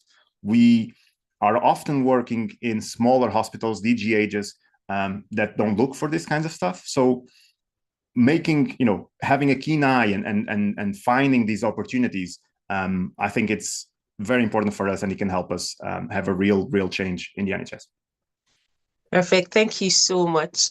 So with that, we'll come to the end of this half and we'll come to the lunch break. We're aiming to be back for 105, where we'll be learning about the evolving role of artificial intelligence in medicine. Thank you everyone for being here this morning, and I look forward to seeing you for the second part of the session of the day.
Thank you, everyone, for being here. Hope you had a good lunch. We've got questions. We're just going to take 5 to 10 minutes from the judges. I'm sorry, Romy, I missed your hand up earlier. So we'll take, if there are questions for the last speakers, we'll take those questions before we move on to the afternoon session. Thank you, Dr. Ipe, for being here. No problem. Thank you. I'm not sure if Antonio and Millie are still with us, but I guess my question was, I'd be interested to know in the risks that they highlighted as part of your projects. And if I can ask whether any of those risks were recorded on a DataX type of platform or on their service risk register. And if so, did that open up any triangulation of learning between clinical teams, the audit team, or the QI, any of the risk management functions? It would be helpful for myself or anyone else to understand whether the learning from your projects fed into a wider organizational assurance. That's a really good question. Thank you. Antonio is here, so he's able to answer. Hi, yes. No, it wasn't something we had into account, but it is something that I'm planning to do now, specifically speaking with the radiology department to see if there's any changes we can make maybe on the reports themselves as soon as something like this is found, if there's any automatic highlight that can be done to either the surgical teams or the endocrinology teams or any other team that in our discussion we find it's important. So that's one of the things I really want to do, is making sure not only that we know about this, but that things are getting done and there's a real change in the trust about these patients. Thank you, Antonio. Thank you. I don't think Millie's here, so we'll message her to say that there's a question and see if she's able to join back at some point and answer that question. Thank you. Is there any question from Dr. Amosel before we move on to the afternoon session? None at the moment. I'll just wait for the afternoon presentation. Okay, thank you so much. All right, so we will be hearing now from Dr. Ronald Ipe. I'll just get the slide giving us a background about him up so that I can read the introduction.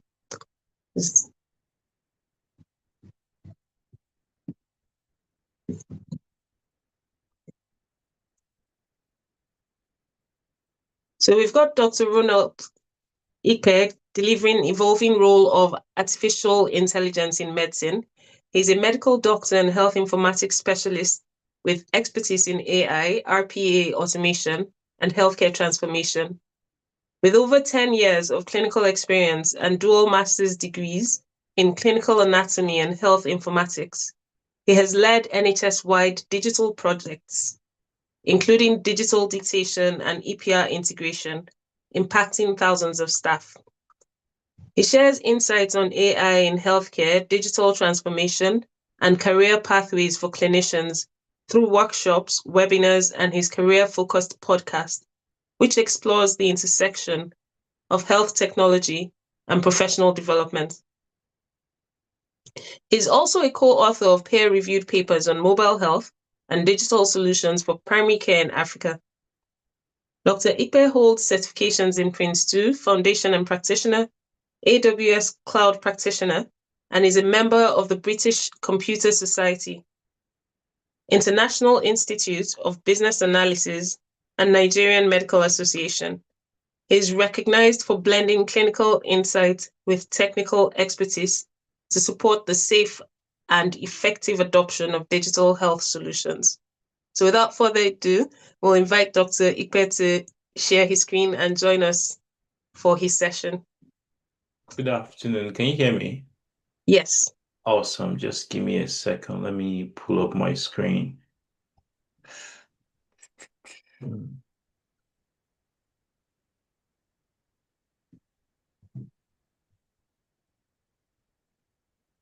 Please let me know if you can see my screen. It's just starting, so we'll wait for it. Yes, we can see it now. Is it in presentation mode now? Yes, it is. All right, thank you. Good afternoon, everybody. Thanks for the warm introduction. So I probably won't spend a lot of time talking about myself. I'm glad to be here for this great event. So we're talking about the evolving role of AI in medicine. And I'll just be looking at it through this lens, why we must learn AI. What is AI? Some AI tools, a couple of benefits, challenges and risk, some of the regulatory landscape and ethics, and the future of AI in medicine. So first of all, why must we even learn AI? So one of the key things is there is a lot of explosion of data, right? We are collecting a lot of data now. And if you look at the graph there, you can see about healthcare data hitting about 36%. So we're generating a lot of data now. We have EHR systems, EPRs, imaging, lab results. A lot of us wear Fitbits, Apple Watches, and all of that. And this is generating a whole lot of data. So basically, there's a lot of volume, there's a lot of variety, there's a lot of speed beyond what humans can actually sort of analyze. So that sort of brings us how can we move forward? How are we going to get help, analyzing all of this? Then another key thing is there's a lot of pressure on the healthcare system. So again, AI isn't about replacing doctors, it's about supporting them in a stretched system. We're dealing with workforce shortages, we're dealing with clinician burnout, GP burnout, those who work in the NHS. We talk about waiting lists every day, patient load is skyrocketing. And some of the ways, though we'll talk about this in greater detail later, is AI can help us with triage, can help us with documentation, help us with prioritization, and even early detection of a couple of illnesses out there. So it's a tipping point for clinical involvement because we as clinicians should be part of that conversation. So one of the reasons is to avoid what we call black box adoption. Basically, somebody gets a tool into your trust or into your practice and you don't even understand what it's about, how it works and all of that.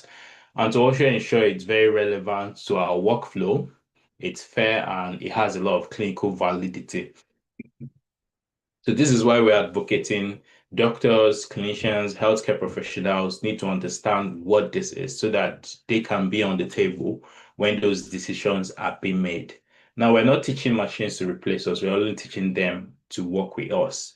And the question is no longer how and if AI will impact clinical care. The question now is how and who are the persons going to shape that conversation. So what is AI? I put up this little slide deck about, early foundation and the birth of AI. I probably wouldn't spend a lot of time talking about this. I'll share this after the presentation. So, but basically you can see all the way from the 50s, the conversation around AI has been in existence.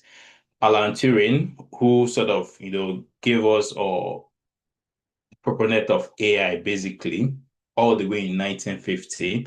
And that word actually, AI, was coined in 56 by John McCarthy. So you can see what that timeline looks like from 1950 up till date, and it's not slowing down in any way. Now we have things like, GPT, we have things like Copilot, there's a whole lot out there, really. So definitions, what is AI basically? So broadly speaking, AI is just a field of, computer or developing computer systems that can perform tasks that typically require human intelligence. Now, there are other subsets. You hear of machine learning, you hear of deep learning. So ML, like we popularly call it, is a subset of artificial intelligence where the systems basically improve themselves. So basically, they teach themselves through experience. While in deep learning, we talk about neural networks mimicking the way the brain works. We have neurons in the brain, the axon, the dendrites, propagating action potentials and all of that. That's the way deep learning works. So you think about things like image interpretation, you think about things like speech recognition, you think about things like signal analysis. That's some of the functions of deep learning without sounding very technical. So I put up this slide to just show the intersection of how AI sits, covers everybody. You've got machine learning in the middle, you've got deep learning, then you've got data science by the side. So all of this come together to sort of power the whole concept that we call AI. Now, I think this is probably where we will spend some time looking at some of the various tools that are in use, right? Now, if you check globally, there are over 500 devices, algorithms that have been approved, and still counting. And you see, broadly speaking, you have tools for AI for patients and you have tools for medical professionals. Now, when you look at for doctors, healthcare professionals, you talk about things around clinical documentation, things around radiology interpretation, discharge summaries, treatment options, suggesting ones that are generating clinical notes like the ambient scribe, digital dictation systems. You talk about diagnostic assistance, you talk about summarizing research papers, or even helping us with medical triage. So there's a whole lot of tools out there. We'll talk about some of them. While on the patient-facing side, you have tools that help people analyze the lab results, assess my symptoms, look at my description of the disease, the Apple Watch I'm wearing, what does that data actually mean, or something to help me interpret my doctor's notes. There's a whole lot out there. Even in hospitals now, we have AI for detecting stroke. We have things helping us with diabetic retinopathy, especially in GP settings. We have things that help us, classify ECG patterns, really. So, and it's not just out there, it's actually in use, especially in the NHS right now. So I think we'll look at some of those ones in details. So broadly speaking, you have the predictive and early warning tools. So the first on the list is the Sarah Falls and Winter Illness Predictor, where this sort of monitors vital signs during home care visits. It basically predicts falls and winter illnesses and ultimately generates high risk alerts for providers. So a lot of the ICS systems now are currently using this. Then you have the missed appointment predictor by Deep Medical that helps you predict likely missed appointments using data and other external factors. So the idea behind this tool is we want to reduce the DNA rate or did not attend rates. Basically, anybody who doesn't show up for the appointment, you're just denying somebody else that missed opportunity. So if we can reduce our DNA rates, I think we are more effective. So Mid and South XS, they've piloted that, and about 10 other trusts are looking to sort of roll that out currently. Then you have the HIU or the high intensity use predictor, where it sort of identifies patients who are at risk of, coming to the A&E all the time. So, and it prompts or generates proactive support for those people. So a lot of the A&E departments, including those in Northeast London, are actually using this tool at the moment. Then you have the MOS, which is the Maternity Outcome Signal System, which is an AI early warning system that sort of, flags high rates of stillbirths, neonatal deaths, brain injury.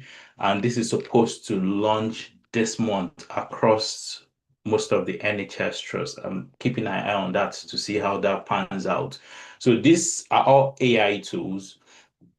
And they are all, this list is not exhaustive anyway, but these are predictive early warning tools that help us, deliver efficient and effective care.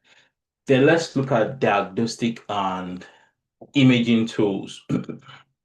So there's a deep COS radiology platform where they've sort of built in more than 75 tools in a single, place that supports imaging interpretation. So Guy's and St. Thomas, KCH or King's College Hospital, and the rest you can see there, they are currently using this and they're impressed by the use case, really. Then you have the analyze.ai chest X-ray, which analyzes chest X-rays and can detect up to 124 scenarios and also aids early detection of lung cancer. So most of the trust around Greater Manchester are currently sort of looking at this tool now. Then you have the e-stroke by Brainomics, which sort of provides real-time decision support for CT scans during stroke assessments. A lot of the stroke networks in the UK now or England are currently using this now. Then you have the heart flow FFR CT, which sort of gives you 3D models of the coronary arteries from CT scans. So the idea behind this too is they want to reduce unnecessary angiograms that people are constantly exposed to. So a lot of about 56 NHS trusts, they are currently using this at the moment. Then the last cohort, again, is not exhaustive anyway. You have AI tools that support admin and documentation. So first on this is the Access Smart Notes. This is an AI dictation system that basically transcribes clinicians' notes during consultations and pushes that information back into Rio EPR, for those who are familiar with Rio. So there's a pilot somewhere in Oxley's, Northeast London, and that's currently ongoing. Then there's the Tortoise AI Scribe, which is ambient voice AI. So ambient means you're not actively dictating into the system. It's just turned on in the background, is listening to the conversation and, writes all the text and everything, formats it properly. And once you're happy, that goes off. So there's a trial currently going on across 9 NHS sites, and a couple of GP practices have also rolled this out. Then you have the AI discharge documentation platform, which is piloted at Chelsea and Westminster. So basically, this is automatically generating discharge records or documents from people's medical records to reduce paperwork and free up beds. Then recently, those who work in the NHS, you'll be familiar that Copilot has been rolled out. Probably I've gotten email to say you can now use Copilot. So this is supposed to be productivity assistant that has been embedded within the Microsoft, ecosystem that has been said to save 43 minutes a day for people. Well, we hope to see how that pans out. So this just gives you a flavor of the different pathways or touch points in healthcare where AI is being used at the moment. So the question will now be, why are we even using AI? What are really the benefits of AI? So I'll just look at 6 of them here quickly. First is improved accuracy. So you think about those who are using this in checking retinal changes, diabetic retinopathy and all of that. So a lot of these AI systems can actually pick very subtle early changes, which helps people, or the early cancer detection with the chest X-ray system. So that sort of, makes things faster.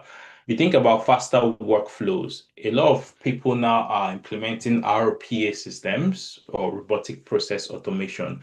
So a lot of those admin tasks and duties that you typically do repeatedly, they are using robots to do that now. So even where I work, we use RPAs to sort of do things, and that sort of frees up time for other more important things to be done.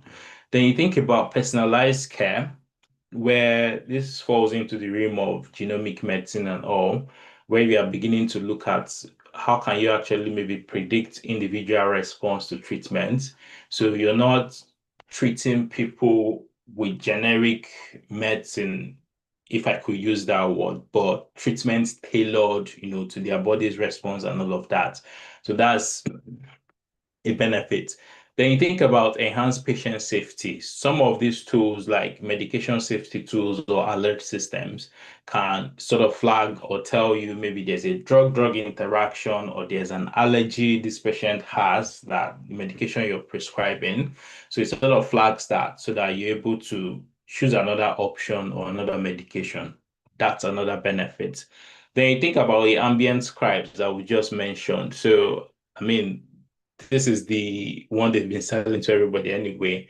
It frees up a lot of clinician time so that you can actually sit with your patient and have that, conversation that they need. Then think about resource allocation. A couple of these systems also help you. This falls within the realm of predictive analytics, really. You're able to predict what times of the year will your ED, be flooded so that you can prepare for it, or looking at your bed occupancy rates, really, where are we consuming the most bed space, just to manage things effectively.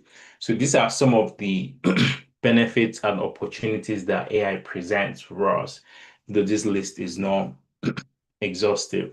So again, anything that has benefits will also has its own, challenges and risk. So top of the list, again, it's not exhaustive. You think about clinical risk, you think about issues around governance, you think around operational problems. So in terms of the clinical side, you could have over-reliance on AI, which leads to things like automation bias. So basically, you've gotten used to trusting the system so much that you're not even checking or verifying what it's doing.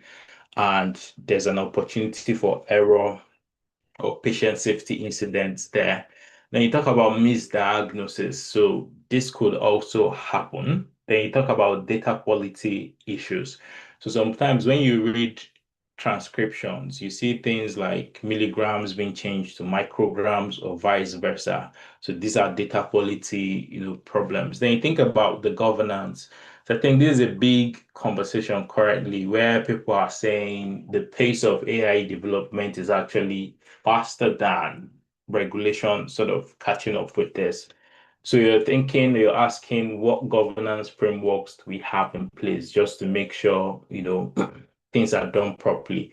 Top of the list, clinical safety, where you're talking about frameworks like the DCB 129 and 160, which every trust, which providers and suppliers have to adhere to. You talk about bias, which is a big problem because if your data isn't representative, isn't diverse, there's a lot of concerns around, is it perpetuating inequalities and all of that? And that leads into issues around fairness and transparency of the system. Then you think about ops challenges, workforce capability. How ready is your workforce ready to adopt these systems, really? So you don't just bring in these things and dump it on them. We're asking questions around, are your staff digitally literate? How good enough can they absorb this? What do we need to put in place before we sort of deploy the systems? Then you think about legacy systems. A lot of the systems in the NHS for use case, really, most of them are old and they can't really integrate with this new system. So then it becomes a problem operationally, and that might start now looking at overhauling your legacy system and all that, and that comes with cost implications. And that falls neatly into issues around procurement challenges. How expensive are they? What are the SLAs and all of that. So these are some of the challenges and risks that one might, need to consider while thinking about AI. Then briefly around the regulatory landscape, because it's a big issue. So a lot of regulations, a lot of acts are coming into place just to see how we can keep an eye on the pace of AI development. So top of the list is the EU AI Act, which is like maybe the most comprehensive regulation that sort of has created a unified framework for AI across the EU. So a lot of the people who are building for the EU market are sort of building to be in compliance with the EU AI Act. Then other ones in the US, you can see the National AI Initiative Act of 2020, the AI Bill of Rights, a couple of executive orders here and there. In Canada, there's the AI and Data Act. And in China, you've got the Personal Information Protection Law. So I think you guys can check that out later. Then let's do a mini deep dive into the EU AI Act. So this was proposed 2021 and was enforced in 2024. So, and it basically classifies applications three risk categories where you have unacceptable risk, high risk, and low risk or minimal risk. So these are the concepts that it sort of runs to. So if you're somebody who is on the provider side, these are some of the things you'll be looking out for. What risk does this system pose for us, and what are the mitigation plans that we'll probably have in place to, deal with these things. Then in the UK landscape, you have the GDPR, as we all know, and the Data Protection Act. So a lot of people will say these laws are very comprehensive to sort of address the issues around AI. So if you unpack the GDPR and the DPA and how it relates to AI, you still come around things around, transparency, fairness, are people being able to control their data? What's the purpose limitation? Are you doing what you told us to do? Or are you doing what you told us you were going to do with the data, or are you doing something else? What are we storing it? Where are we storing it? Confidentiality and all of that, which sort of all relates to what we are doing with the AI systems. So these are also some frameworks that are coming out from the UK government. There's the AI playbook, there's the Gen AI framework, and there's this approach to AI regulation. So I'll probably spend more time on this slide. So this gives us a broad overview of the different frameworks, guidelines coming out from, the government around regulating AI. So we've got the MHRA, where they've talked about, software as a medical device, where they've sort of put AI in there, where they're looking at things around the safety, the quality, the classification, conformity, the surveillance, and all of that. So because a lot of these systems are beginning to be deeply embedded in our clinical workflow. So people are like, well, AI should actually be classed as a medical device. Then you've got the Regulatory Horizons Council, which is also like the government response to this regulation of AI as a medical device. Then NHSE recently, they brought out their guidance for the use of AI as ambient scribing product, which was primarily targeted at the CIOs, CCIOs, CNIOs, who are sort of leading on the implementation and adoption of these AI scribes. You're looking at concepts around safety, workflow, accuracy, privacy, confidentiality, and all of that. Then the CQC brought out their Mythbuster 109 that sort of breaks down, AI for GPs, all the things around regulation, governance, and all of that. And the GMC also brought out the AI and innovation technologies, which was linked to the GMP. There's a link to that. Then the NHS Directorate of Transformation came out with the AI guidance under information governance, where they look at data protection, lawful use of AI, what is the role of the doctor or clinician responsibility using these systems, bias recognition, and what does the data protection officer do? Then the last two, the Ada Lovelace Institute and the Faculty of Intensive Care Medicine. So they've also brought out a couple of, stuff for people in those areas. Then you might ask, why is ethics actually very important? So you have the good, you have the bad, you have the ugly. So the good, we've talked about some of the benefits of AI, where you talk about more precision, better reliability, increased savings, which could be cost associated or not cost releasing benefits. You think about safety, you think about more speed. Then under the hood, you probably be looking at, things like increased job losses, even though it's creating jobs, really. Then you talk about climate change, environmental impact. Now we're talking about the net zero, concept and all of that. But on the other side, we know that these systems consume a lot of energy. People are building large data centers that consume water, consume energy, or generate a lot of energy, then how do we now balance all of those things? Then you talk about deep fakes, where people, pick up your pictures, pick up your voices and all of that, and, use it for bad stuff.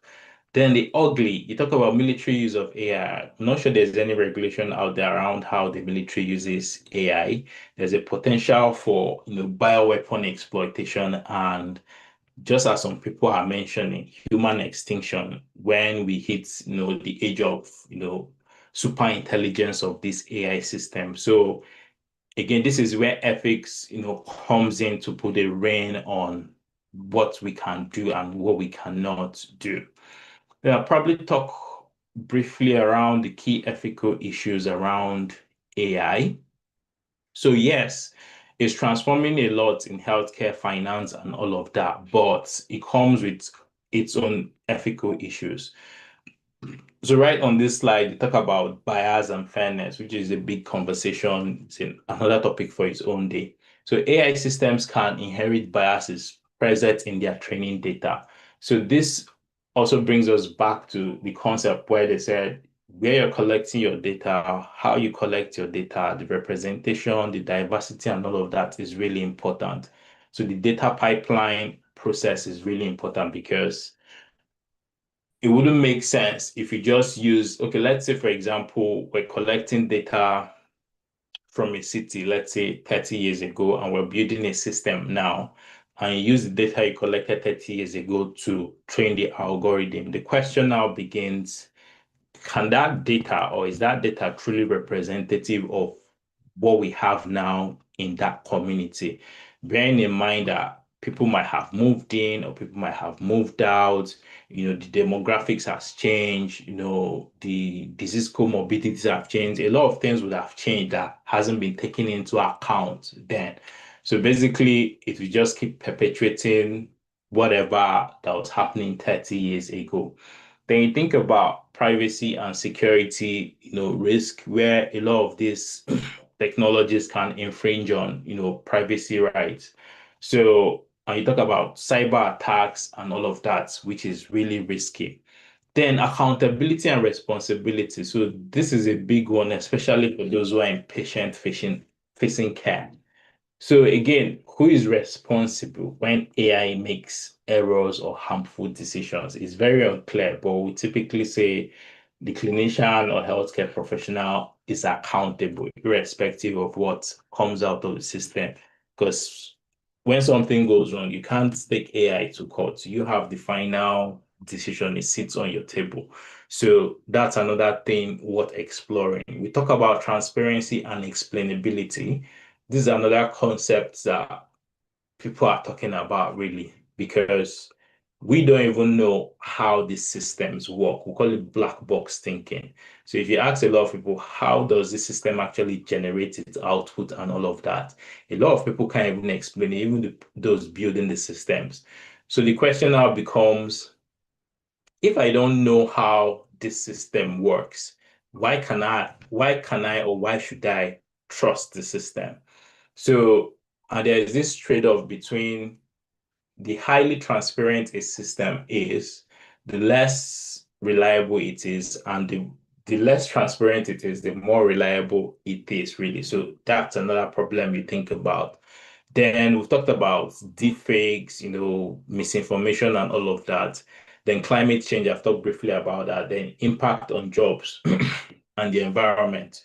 So these are some of the key things people want to consider while we are using AI systems broadly. Then we'll talk about bias briefly, because I mentioned that as one of the ethical issues. These are like case studies in bias and fairness. So first of all, there's this study done by Dr. David Wen, where they found major racial bias in some AI systems for skin cancer diagnosis. So they looked at 21 open access data sets that showed that only 2436 or 2436 skin types were recorded, and just 10 images of brown skin and one of dark brown or black skin. So you now see that if we use this solution now, and you're treating maybe Black or brown people, we can't rely on that because the number of volume of data it was trained on doesn't really, make sense. Now, of the 1,585 images with ethnicity data, none were from African Caribbean, or South Asian individuals. So that also tells you what would happen. Lack of diversity risk reduced diagnostic accuracy for darker skin tones and could lead to regulatory exclusion of these populations from AI tools. Then there's a review, Equity in Medical Devices, which found that ethnic minority women and deprived communities face poorer health outcomes due to bias in medical devices. Now, popular or top of the list of this is the issue around pulse oximeters in the US. So they were found to have to sort of overestimate blood oxygen levels in people with dark skin. A bias linked in US studies, which meant there was delayed care and higher mortality among Black patients. So imagine somebody hooked up a pulse oximeter to you and you're probably desaturating fast, and the device is saying your oxygen levels is okay. Then, so this sort of raised concerns about these devices, their worsening inequalities and all of that. Then the last one, I don't know if you guys are familiar with this Optum risk prediction tool sold in the US. They also found out that sort of predicted future health costs instead of actual illness severity. So thereby disadvantaging a lot of Black patients, So as a result, healthier whites were prioritized over sicker Black patients for care management support. So this just tells you some of the inherent risk and bias and why we should be sort of aware of how these things works and how they're being set up really. Then I want to talk about the future of AI in medicine. So AI is moving really, really fast. And the question is, how fast can we keep up with it? So some of the trends to watch really I think Epic is already doing that. So you have AI native electronic health record systems being built, from scratch. Then you're gonna have things like foundation models being trained on health data. This already happened. Some of the secure data environments around the UK, they are training on health data. There was one that was being done recently, but was paused because the GPs, kicked off that. Why was this being done? Consent and all of that. Then you think about agentic care for care coordination. This is your RPA robots that will help you do things faster. Then genomic medicine will be deeply integrated with AI. Then you probably have more AI-enabled workforce. Again, which leads us to, are you going to upskill yourself just to be relevant when most of these tools evolve quickly? Then there'll be a shift from AI tools simply to AI woven into healthcare systems. So a lot of these systems are beginning to be embedded in our clinical workflow. So it's not theory, it's happening now. Then a lot of new job roles are going to pop up just because of AI. So you probably have things like AI clinical safety officers, AI clinical fellows, things like that, really. So there's a lot to look out for. And the question is, how can you prepare and upskill yourself? So first of all is to invest in your digital literacy. So what's your understanding of all these basic digital tools? How good can you use them? How can I get better? So you need to invest in improving your digital literacy. Then you probably want to think around gaining skills around generative AI, things like using ChatGPT, Microsoft Copilot. So because the output you get from some of these tools like GPT depends on how well you prompt. So there's what we call prompting. How do you write your prompt? So there are whole courses out there on, prompt engineering and writing. So it's something worth considering. Then you also want to understand project management and change management. So a lot of these things around new tools, new processes, new workflows are typically managed as projects. So as healthcare professionals who understand how projects are run, how change is being managed, especially you think you're using paper or you've been writing for a while and suddenly you're using a new system where you don't have to write anymore. That's a huge change. And there are steps and processes for managing this. So getting ourselves acquainted with what this looks like and the process will really make a lot of difference. Then you deepen your data protection and clinical safety knowledge. So based on some of the inherent risk and issues that we've highlighted, so it'd be worthwhile, getting deeper into, okay, how do you actually protect the data? What do I look out for in terms of clinical safety? The DCB 129, the DCB 160, what does it actually mean? So that when you're involved in all of this, you're able to ask the right questions, and finally get involved.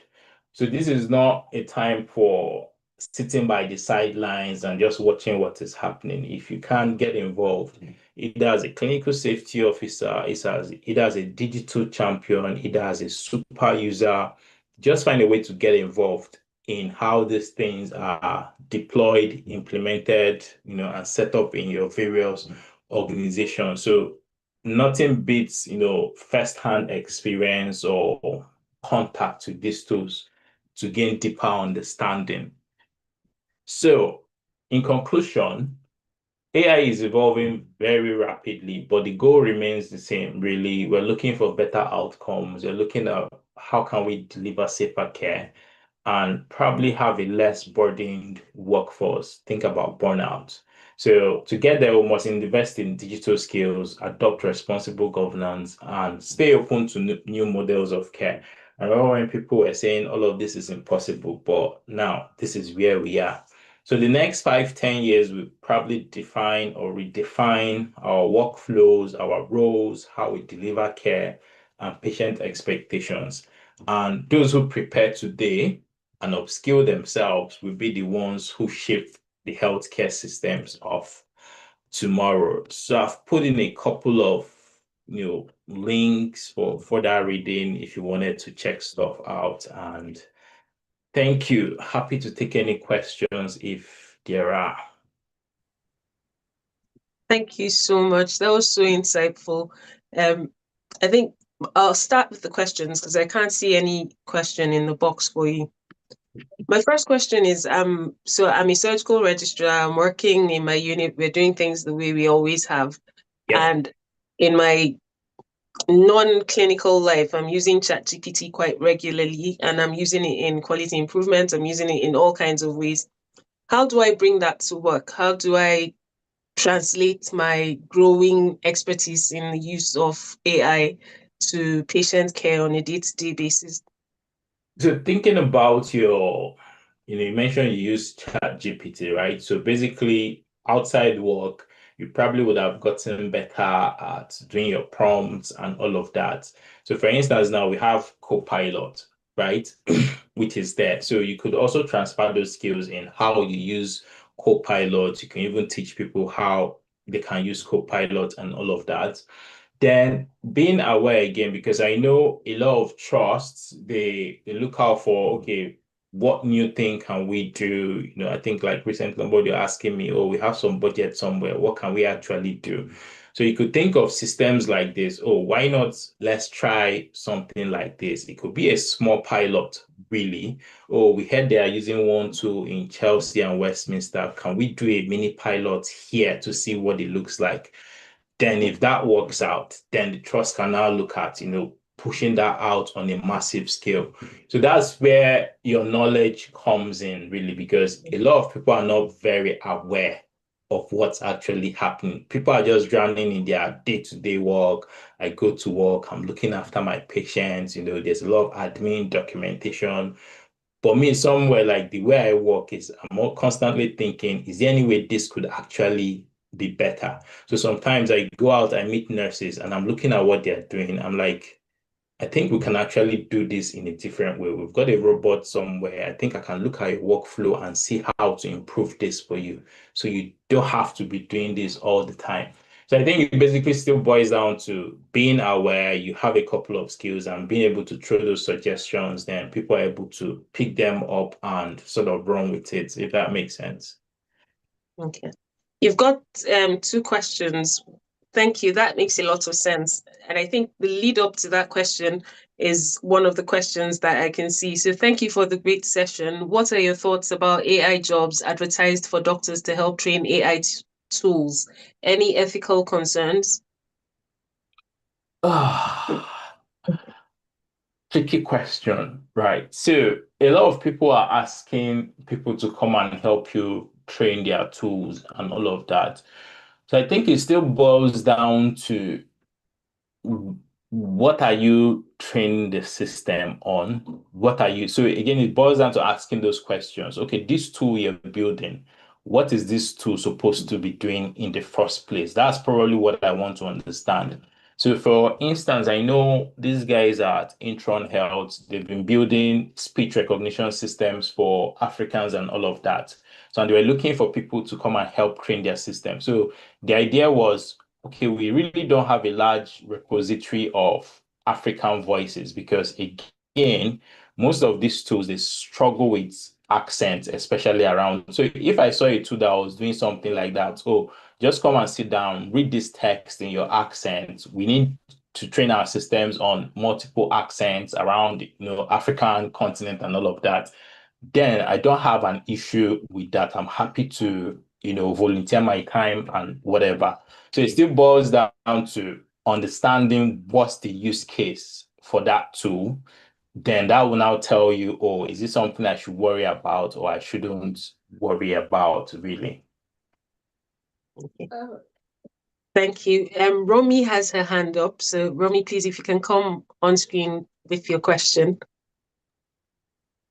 Yeah, thank you very much, Dr. Reynolds. That was a really, really insightful project. And I think you touched on this a little bit towards the end. You mentioned that as AI continues to grow, new roles would naturally be created. I'm curious to explore that a bit further. Do you think the creation of these new roles will fully offset any potential loss or reduction of roles, or is there still a risk of displacement in certain areas? And can organizations prepare to manage that balance safely and ethically? Good question. So when you look at, it's going to take a while, but when you look at things like radiology, for instance, a lot of these systems are really becoming or actually very good at reading images and telling you what this is the diagnosis and all of that. So I'll typically be looking at a case where, let's say a department had 10 radiologists, right? And you brought in this great system, you've tried it, tested, it's working absolutely fine. I'll probably be asking the questions, do I still need 10 radiologists now when I have AI actually augmenting all of that?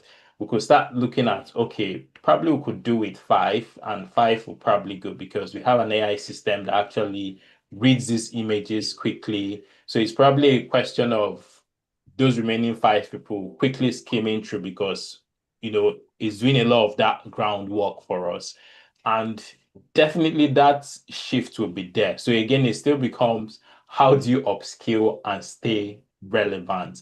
So I'll probably be comfortable with a radiologist who has a good understanding of how the system works rather than somebody who doesn't even know how the system works and all of that. Because another thing that is probably happening in this space is a lot of these systems. So this around neurals and all of that. So a lot of the people who build these systems are beginning to recognize the importance of clinicians in building these systems, really. So I know back then I used to be involved with people who build stuff, and I'm looking at what they build, like this is not what happens in the hospital. I think you're building the wrong way. So a lot of them are now beginning to pull in doctors, other healthcare professionals to say, we need you on the team to, sort of validate what we are building. So that still boils down to you deepening your own expertise. You don't have to write the code or, all those technical bits, really. It's about putting your, clinician-facing side of things, understanding the issues around data, privacy, clinical safety, and all of that, because that's what some of these new roles, sort of. So if you look at things like AI clinical safety officer, so this is a doctor. A clinical safety officer has to be somebody who is practicing, either a pharmacist or a nurse or a clinician. You have to be on the GMC register baseline. So there is no debating that. So the question now is, okay, you're a GMC registered, you're a clinician. What extra can you offer as a clinical safety officer? So it now boils down to you trying to understand the principles of AI, how AI works. You don't have to get into the nitty-gritty, but you just know how it works overall. Then you're looking at, okay, I work in the NHS. There are clear frameworks NHSE has set to say this is what providers and suppliers need to meet. So I know there's this digital clinical safety course. I think there's a basic, intermediate, and the high level one that people can take to understand the principles of clinical safety.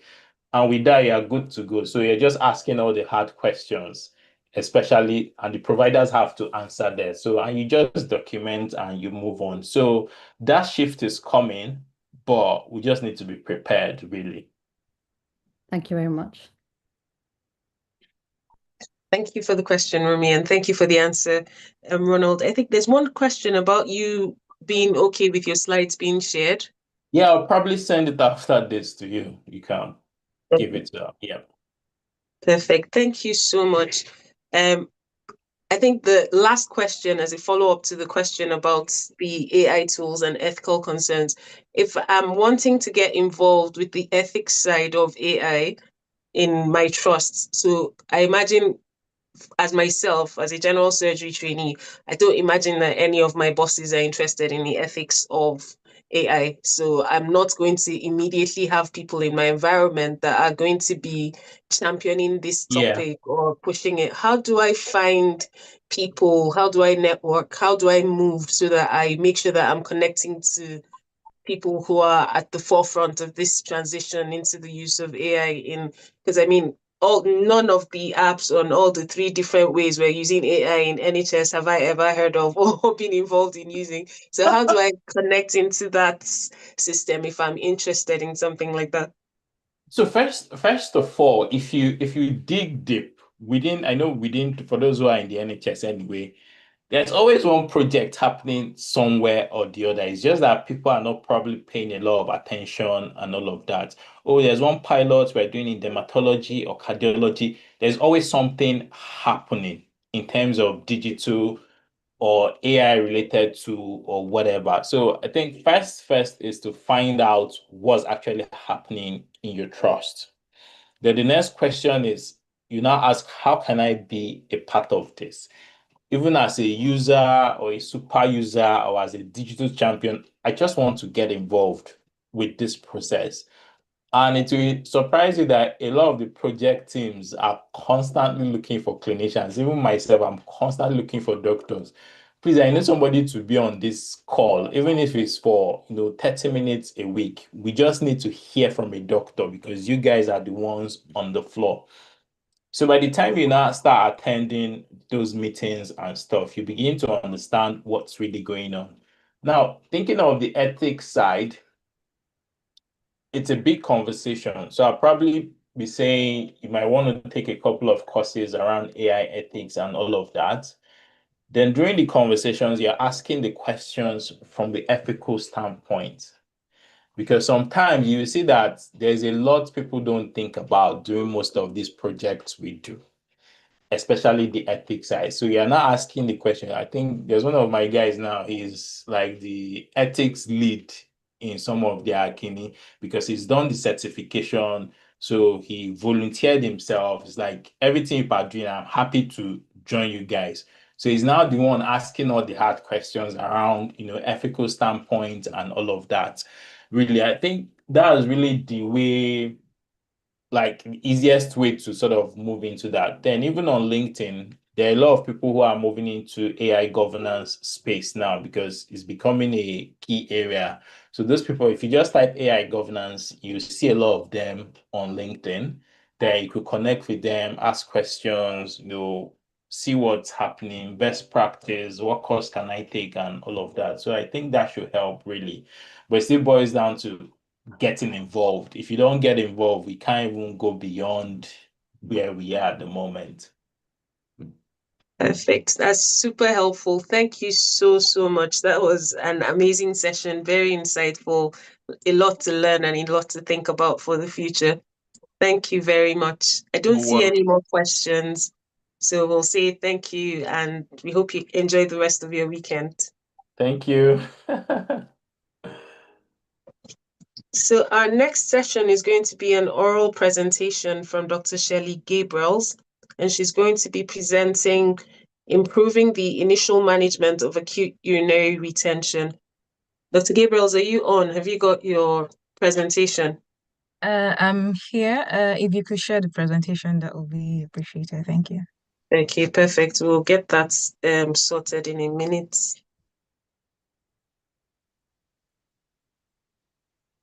You can please introduce yourself while we get that sorted so everyone knows. Yeah, my name is Shirley. I am currently a surgical trainee in the Humber region. Yeah. Okay.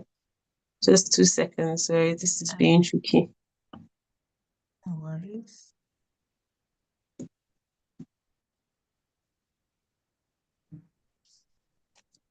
Mhm.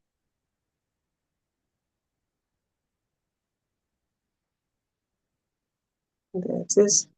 Okay.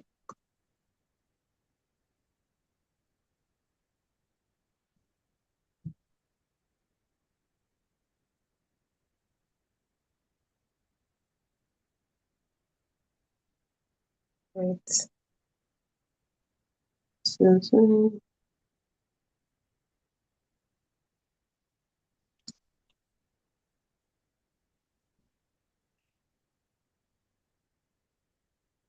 okay. This is your presentation. Thank you. Okay. Yeah, thank you. Good afternoon, everybody. My name is Shirley, like I previously mentioned, and I'm currently a surgical trainee in the Humber region. So this afternoon, I'll just be presenting an audit I did on improving the initial management of acute urinary retention in patients in our hospital. Next slide, please. Just a quick disclaimer, this is not a real patient. This picture is AI generated. That being said, I would like to ask, so assuming you are an A&E doctor or you're the doctor on the surgical assessment unit, and this patient walks in obvious distress, saying that, oh, he's been trying to pass urine for the last couple of hours, but he's been unable to, and he's in so much agony, and you confirm that he's in acute urinary retention. Can you tell me how long you think it should take to relieve him of his urinary retention? You have an idea how many minutes, how many hours? People are unable to chat because it's a webinar layout. I see. Okay, no worries. But we'll get to know as we progress in the presentation. Next slide, please. So by way of definition, acute urinary retention is basically a condition where there is painful and palpable or percussible bladder in a patient who is unable to pass urine.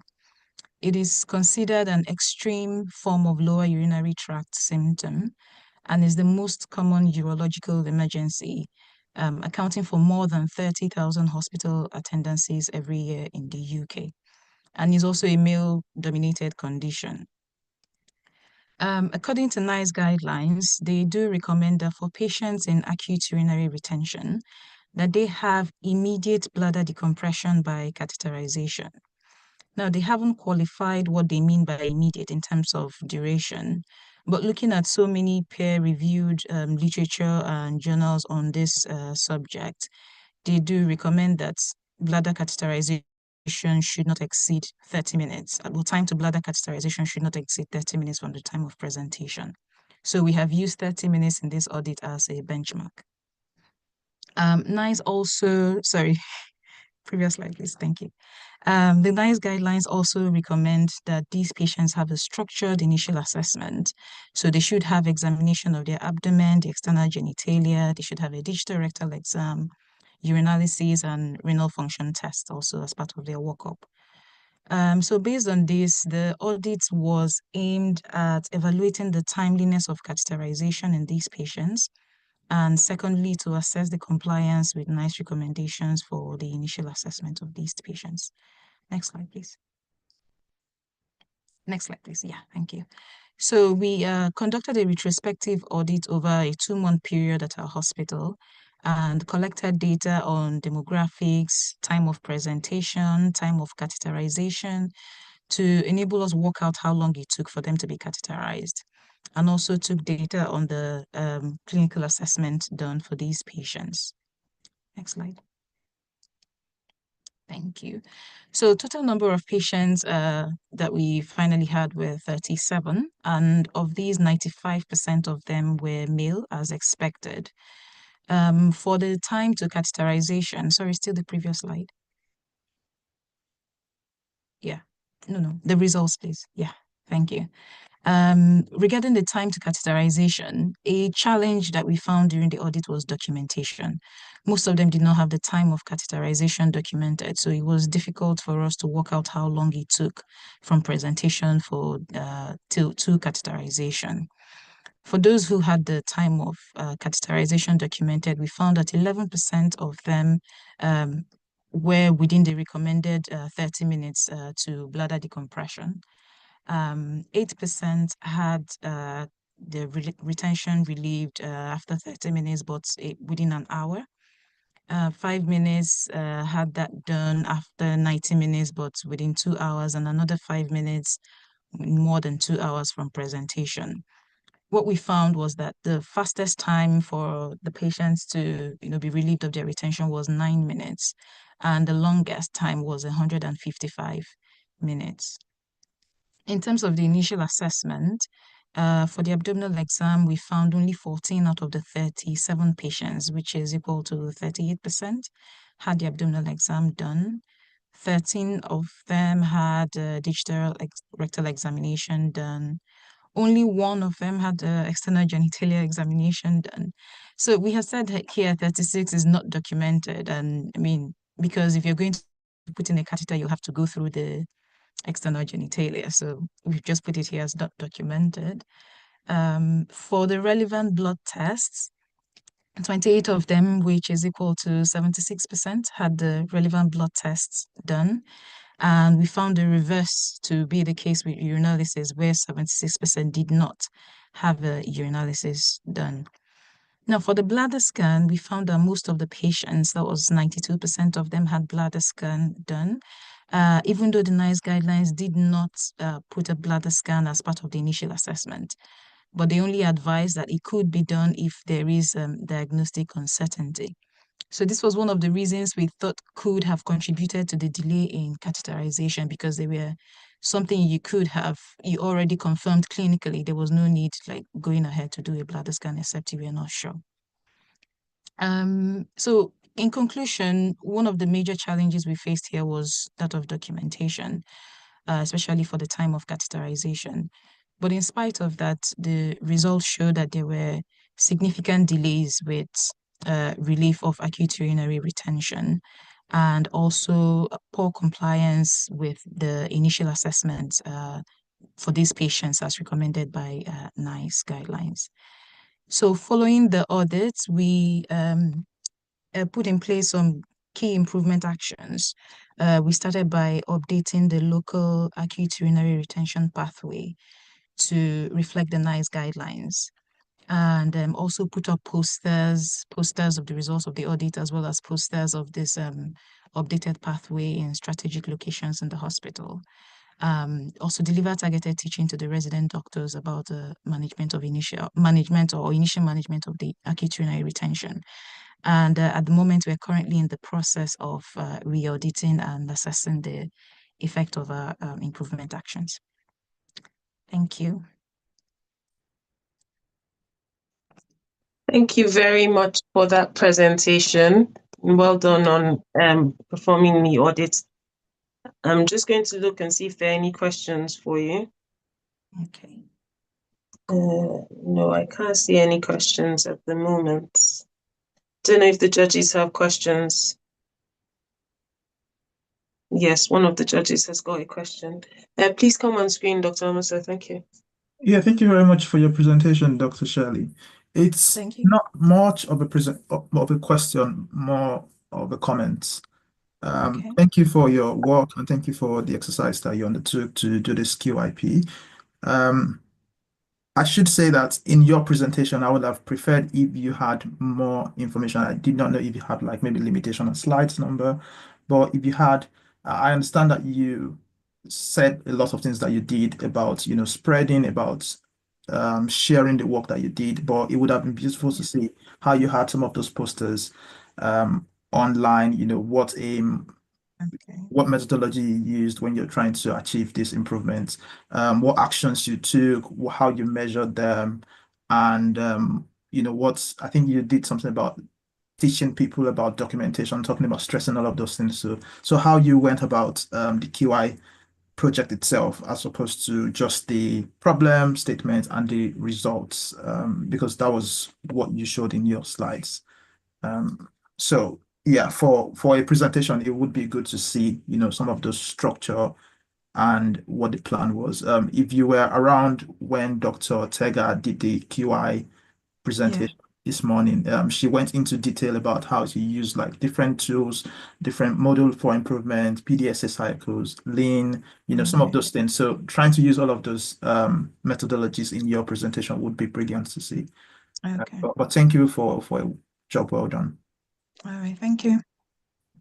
Thank you very much, Dr. Gabriels. We now have Dr. Aibuki to present co-prescription of laxatives and antiemetics for post-operative spinal patients on opioid analgesia, a 2-cycle audit at Nottingham University Hospitals.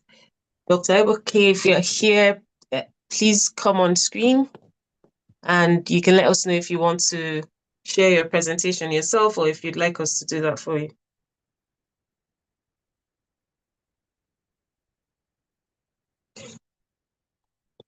If you're not able to present, just check your emails. You should have the link for joining as a panelist, and then you'll be able to speak. And in the meantime, I'll just share the presentation from here. And while we wait for Dr. Aibuki to join. So just in the interest of progress, I want to thank all the people who've presented. I thank the judges who've been here. The judges are going to need some time to pick the best 3 presentations, and that will be happening shortly after we've concluded. Because of the way we're set up, the judges are going to need some time to communicate via email, but then we'll be waiting for their feedback. Once they're ready, they'll let us know, and we'll just be waiting for Samuel to come online.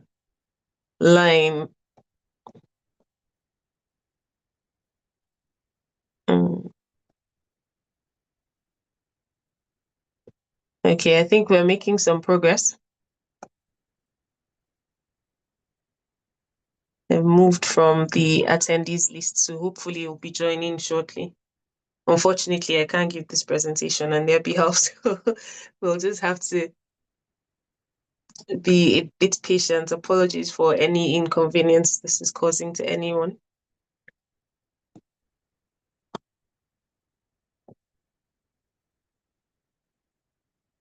Okay, so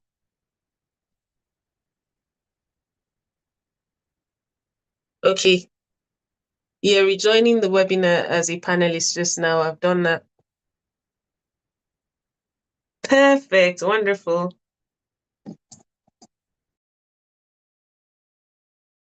Hello, hi everyone. Can you hear me?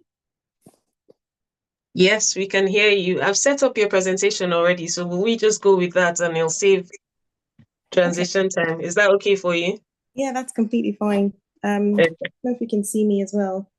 You're not quite central in the frame, but we can see you. Okay. Sure. Hello, my name is Asaru, Dr. Asaru Agbohai. I am a core surgical trainee and in Birmingham at the moment, but this is about a presentation I did in the past. Okay, now I'm central. Yeah. So this is about co-prescription of laxatives and antiemetics in post-operative spinal patients and opioid analgesia. I don't know how many people have had an operation before, but operations can be very painful, and especially the ones that have to do with bones and the spine. They're in a lot of different like braces and things like that, and they're immobile for a long time, and they have to do physio, and it's excruciating. So spinal patients have a lot of they are in a lot of pain, and they do need analgesia. And so also, if you've had an operation before and you've been given an opioid in the past, you know the unpleasant side effects, how nauseous you are. So if you've had an abdominal operation or you've had a spinal operation and you're nauseous, but you need the pain relief, it's really uncomfortable for patients. And when patients have pain, there's increased morbidity. So patients are not able to go about their normal life. They're not able to recover faster, as you know, with walking around, being mobile, opening your bowels, things like that. They help you recover and get back to normal life faster. And I noticed that we weren't, again, as somebody who's had an operation before, we weren't co-prescribing what would. So we're helping the pain, which is important, but we need to sort of manage the other side effects that come with this pain, to get our patients to a very sort of wholesome state as much as we can. So we had a guideline in Nottingham, and it was about prescribing laxatives and antiemetics, co-prescribing it when you prescribe the opioids. So they are the cornerstone of post-operative pain management, opioids and spinal surgery. And the guideline was called Management of Acute Pain in Adults. So our aim was to assess and to improve compliance in line with our NUH guideline, and which the guidelines said to prescribe laxatives and antiemetics, especially if you're discharging the patients as well, because they can't ask at home when they're nauseous with this. So we had inconsistent adherence. What we did was in terms of our methods, we identified 50 patients retrospectively who had a spinal operation, and we assessed to see what we were discharging them home with and what we're giving them anyway. And we realized that about 89.6% of patients were discharged with laxatives, about 10% weren't. And only about 3.45% of patients were given antiemetics to go home with. And that is a very, very low number. That we thought that was abysmal. So when I say we, I mean I, because I did it alone completely. But what we did in terms of sort of getting information out, we started doing targeted individual and group education. So we started doing targeted individual and group education, and we started speaking to the doctors and all the other prescribers that would prescribe medication for patients. We reinforced and we re-audited it afterwards. So how we re-audited it was we did a prospective re-audit then. So it was collecting patients daily that were being discharged, and then we had quite a good increase, I would say. So about 100% of patients were discharged with laxatives. But it seems that the antiemetics still slipped people's minds. So we only had about 28.57% of patients who were discharged on antiemetics. So what we plan to do in the future well, I've left Birmingham now, but there's other F2s and surgical trainees there. So what I think the way forward with this would be to continually sort of reinforce that idea and re-audit it, and keep reinforcing and re-auditing it to sort of get to 100% compliance. So if education will cause improved compliance, and then we need to do continued monitoring is what we would recommend. Thank you. Perfect. Thank you so much. That's one of the themes from the day has emerged again, which is notice something and do something about it. And like you say, this will be picked up after you've left the trust, which is a good thing. I don't know if the judges have any questions for you.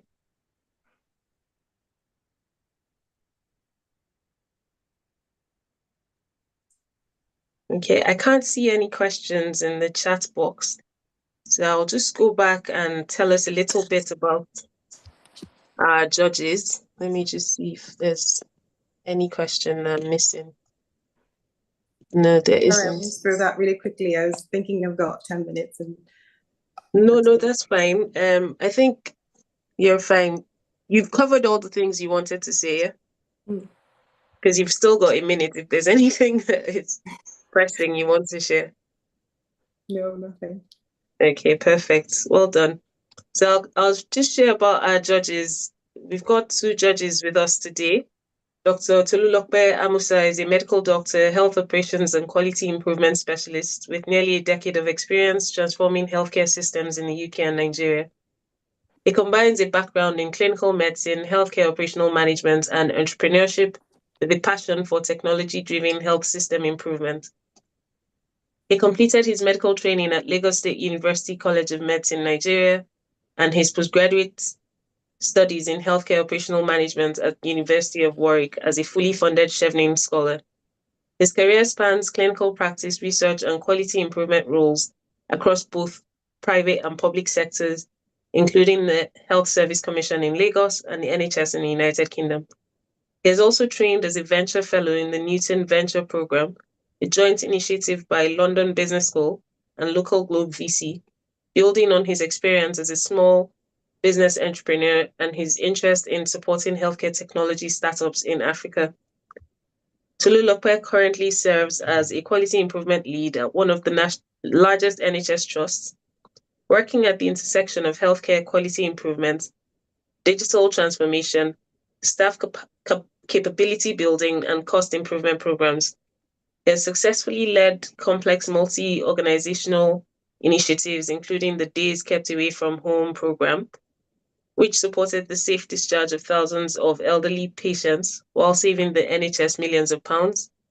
He applies the NHS Impact Framework to coach, mentor, and support teams using data-driven approaches such as Power BI dashboards and statistical process control charts to identify opportunities and deliver measurable improvement.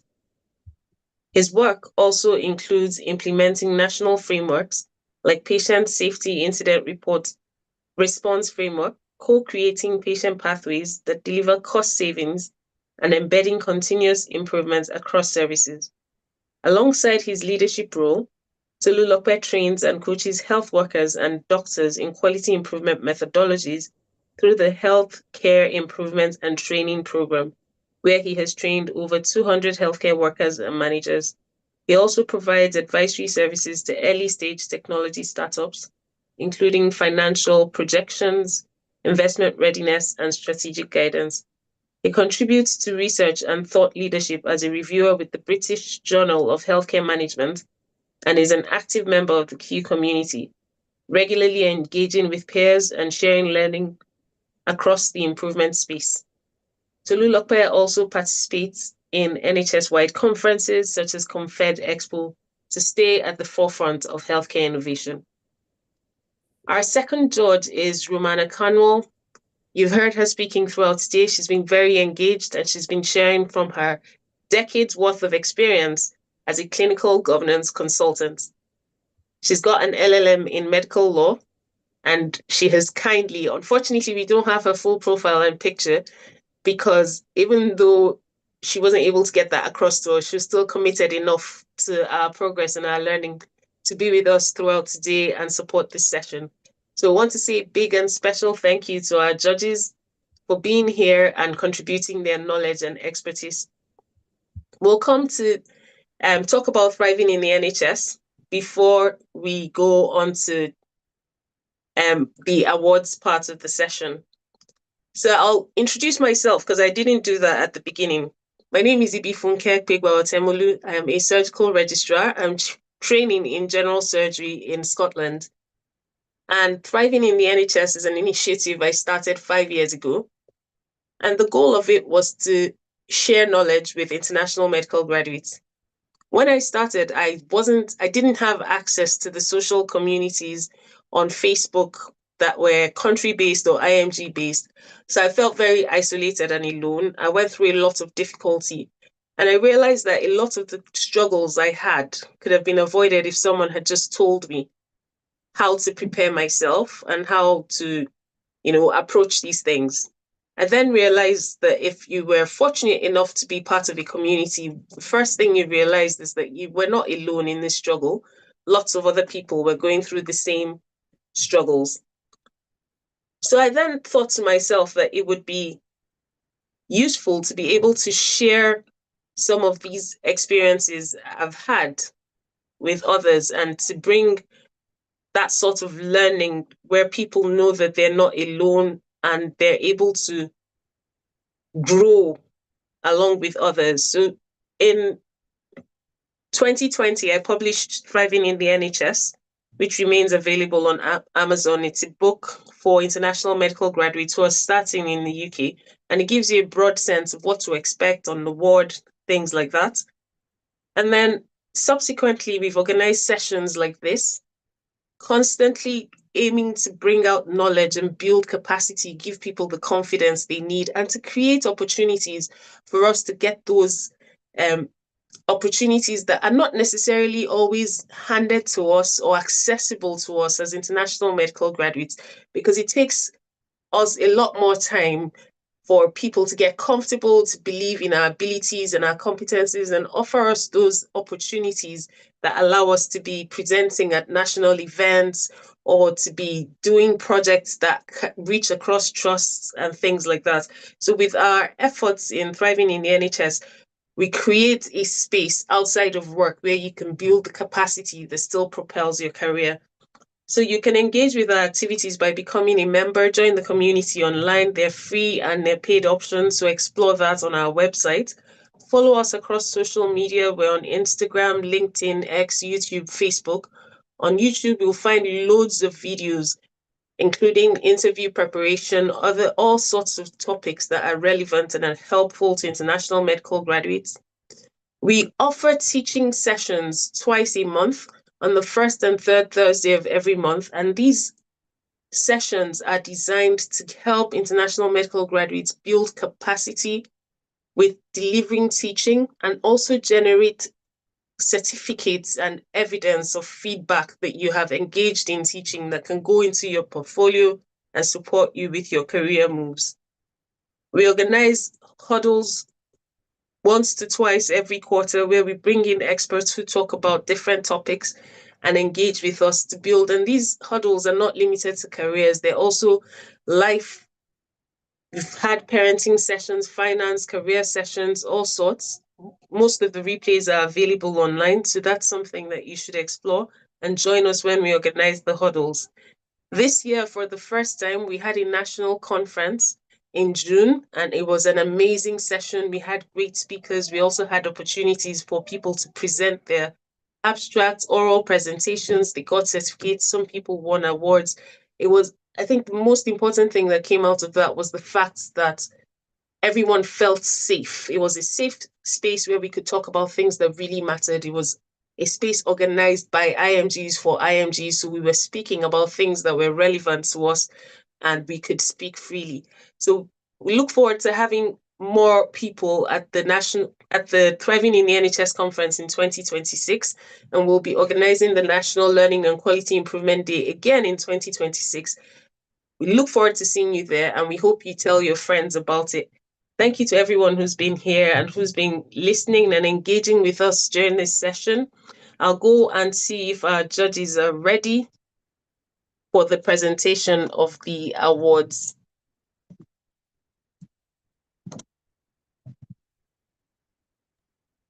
So, is Rory still on here?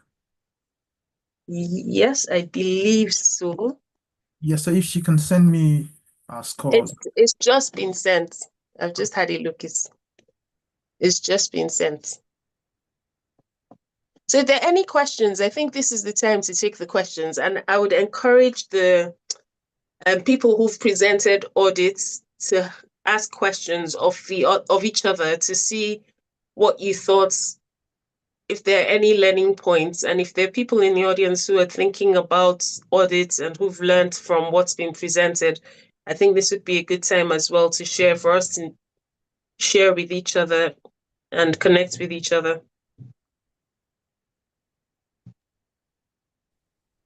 Thank you, Amina, for that very lovely comment. This is a good time to feed off Amina's comment saying it was a wonderful session. Firstly, Amina, please tell your friends about Thriving in the NHS. All we do is to support people, and it's really nice when we're able to reach the people that we're trying to support. Secondly, everyone's going to receive a feedback form. We would be grateful if you could fill that form, give us the feedback so we can do better for you. And then I think we can bring our judges on. They're both still here, so we can bring them on for the final part of the session. I have not got the email yet, so if you could forward it on to me. I think she just sent it to you. Okay, that's fine. I'll do that just now.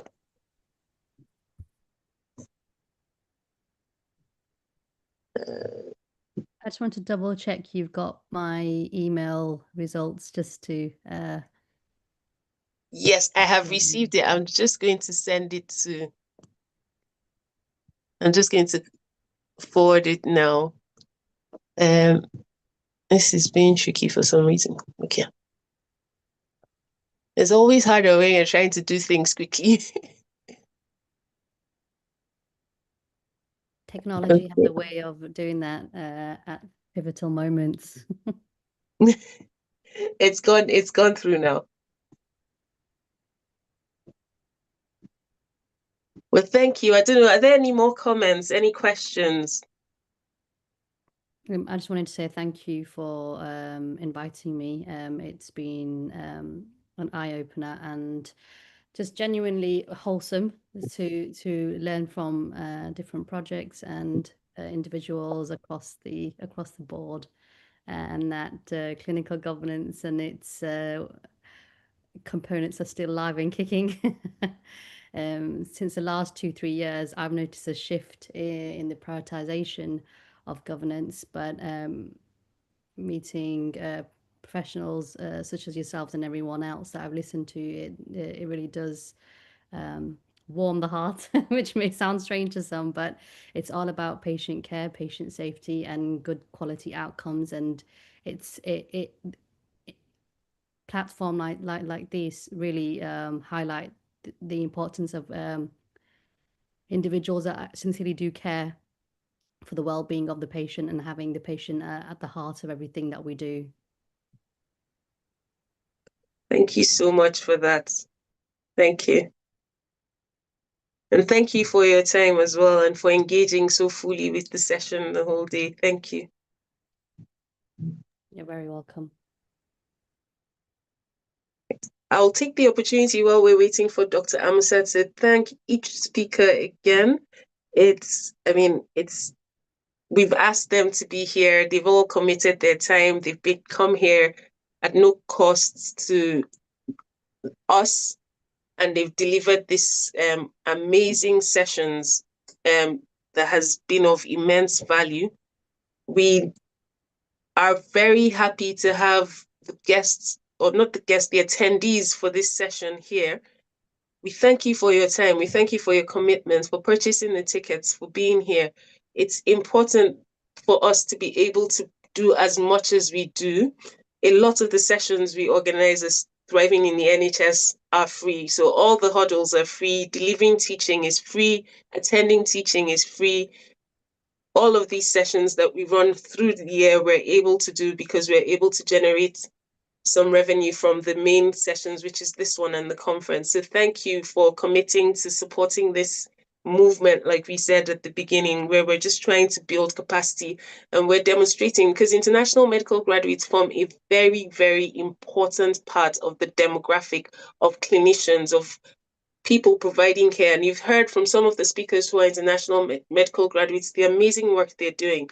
Imagine if none of those people were empowered to do what they do. And that's what we're hoping to do. We're hoping to energize and galvanize that movement, that force where people know what they're capable of and they're empowered to deliver all this change and all this activity wherever they are. Some questions have come up, so I'll just go see what they are and we can take it from there. Just 2 seconds.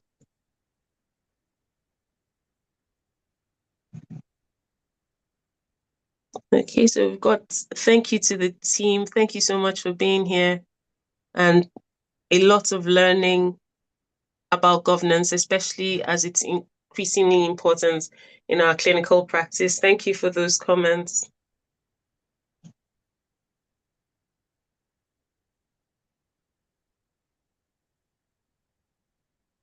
And so feedback forms will come, the certificates for attending will have your CPD points on them. I think those are some of the frequently asked questions. If you win an award during this session, you'll receive your certificate in the mail in the coming days. If you want to participate in the teaching, we're compiling our list for teaching sessions for next year. So please send an email to say that you'd like to indicate your interest with a date. We'll send you a link with some information for the teaching sessions. If you join the community, you'll get regular emails and you'll know when things we're organizing are coming up.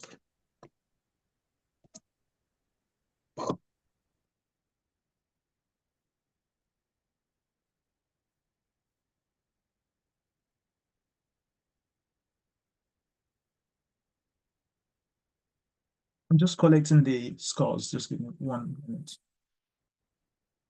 Okay, thank you so much for that. I know we haven't given you a lot of time to do this, so thank you.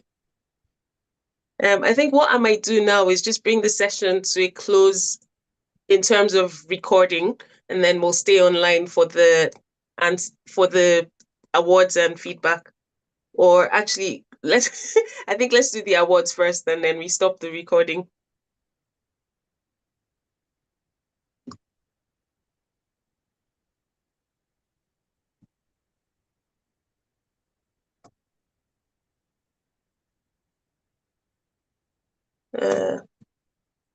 Yes, Romy, your hand is up.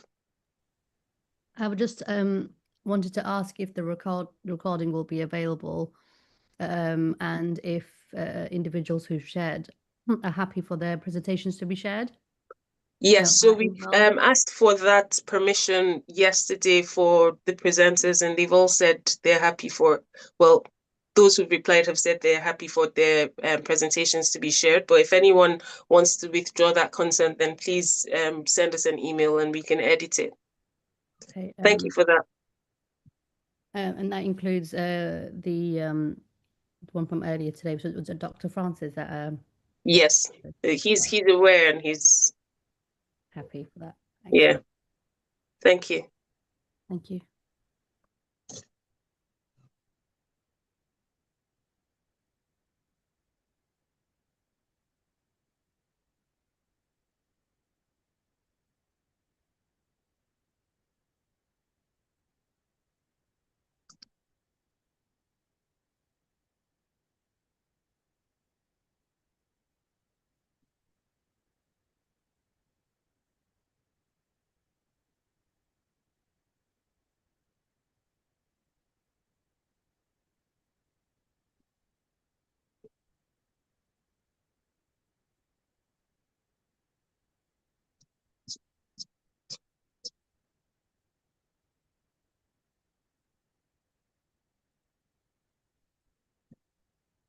I thanked the peer reviewers at the beginning, but I'll just take a moment to say thank you to the peer reviewers again as well. Mr. Kusuma and Aderonke Okpawande were very helpful in screening the abstracts that were submitted and making decisions about the abstracts that were presented so that we could maintain the high standards of the presentations that were given today. So thank you very much to both of them who are not present here, but who were very instrumental in bringing about this day. And I'd like to thank Victoria and Adibola, who worked very, very hard behind the scenes to bring this day about, making sure that you all got the emails, the information in a timely fashion, and we could all be here.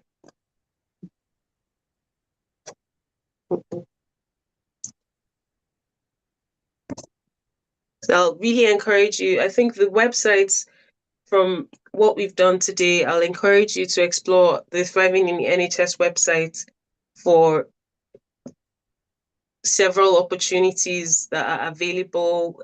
Follow across social media. I would also encourage you to explore MedSet. This is the season for applications, for interviews. I know I needed the help I could get when I got into surgical training, and all of the things Mr. Ugu talked about were things that were very, very relevant to me. And I leveraged on those opportunities, people who were available to teach, to support, to do interview practice with me. And every one of those was useful because I got my number, and it was the first time I had tried. And for surgical training at the time, I didn't realize that was a big deal, or it is a big deal to get in on your first attempt. And I know now that it was because of all the support I got. So if you can get support from MedSet with building your portfolio, with preparing for your interviews, I think that's a very useful thing to take advantage of. Our next session, so this is our last session for 2025. Our next sessions will be in 2026. We'll start with the huddles and the teaching, and then we'll slowly build up until we get to media when we have the conference in July. But I'm really grateful to all of you who've been here today. I know it has been amazing learning for me, and I'm certainly, I've been here a few years, so I know I've had a lot to learn. I've learned so much, so thank you. I think we've got Dr. Amusa ready now, so I'll just ask you to please come on screen. Yes. So, can I share my screen, please? Yes, you should be able to. Okay,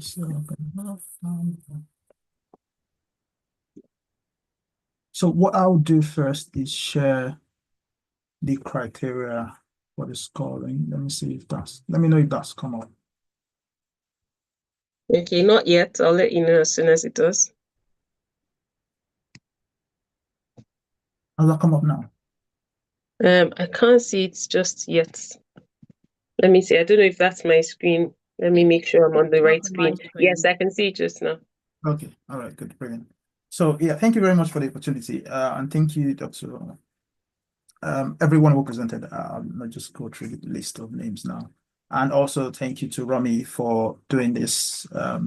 So we had 7 criteria to grade by, and the first is, problem identification and relevance to patient care, service delivery, and NHS practice. The other is your aim and objectives, how smart that is. And when I mean smart, is it specific, measurable, achievable, relevant, and time bound? The other is around methodology. So how do you use your methods? Is it QI framework that you're using? Is it lean one? Is it model for improvement? Is it PDSA cycles, using run charts, driver diagrams? And how did you use the right tool to solve the problem that you wanted to solve? The other is around your results, how you presented your results well, and using data meaningfully, thinking about doing a pre and a post data collection, how you show your impact on patient safety, efficiency, or the quality of care that you delivered, and things around sustainability and how you plan to carry out next steps for the project. So thinking about, putting things in place to ensure that the work you've done is not thrown to the wind. So something like that. And the last one is around presentation quality. So how you presented, is it clear? Is there proper structure in place, and is it flowing easily? And can people follow easily when they are, listening to your presentation? And originality and innovation will be the last one. So those are the 5 criteria. And now I'll be sharing the scores, how we both, graded the scores. Let me stop sharing this and share the other screen. So Just give me 1 minute. I know this takes a while before it comes up.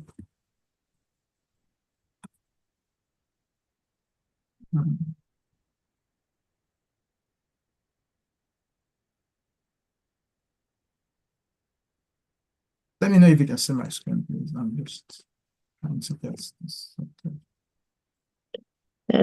Not yet. It should be coming up very soon. I'll just make sure I'm on the right page. Yeah, it's not there yet.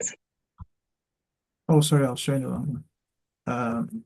So I'll close that now and show this one. Okay.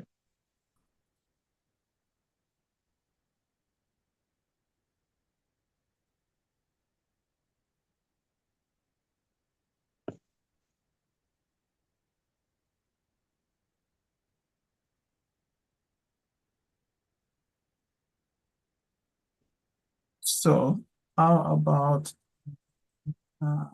see?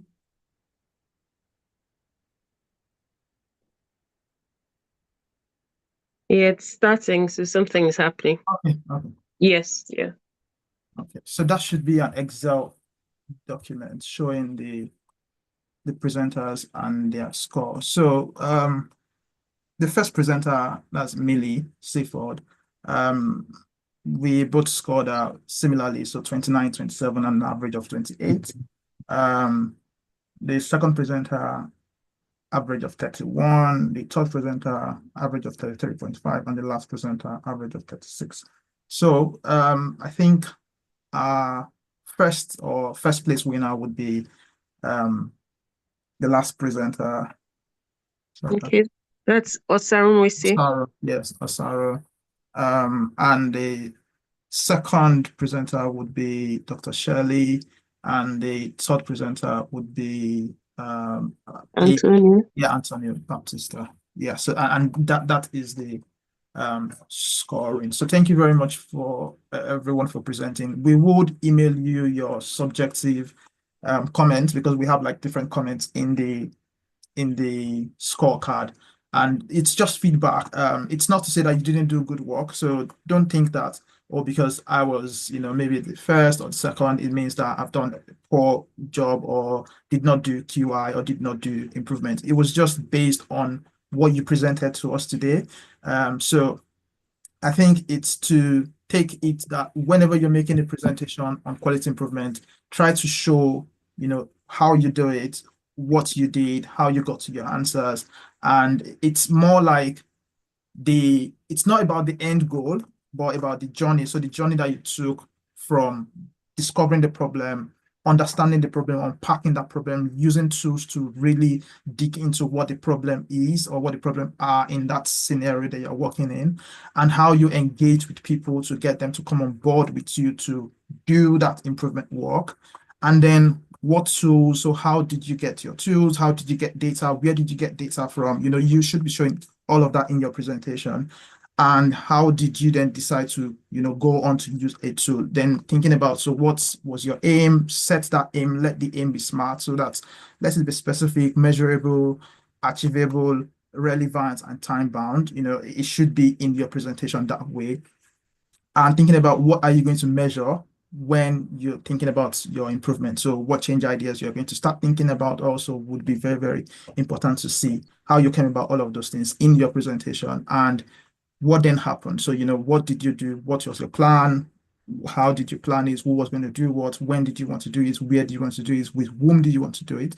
And what you did, which is you're doing, which is in the PDSA cycle, and then the studying. So what did you find when you did all what you said you were going to do? Because I think most of us spend time in the study bit. We just talked about what happened, what results we got. We didn't talk about what we did, what we learned, and then going to the last phase of your PDSA cycle, which is what your act was going to be like. So what did you do based off what you thought or what you found, and then what did you do with that? Did you continue doing it to do another cycle? Did you stop it? Did you then, change what you did?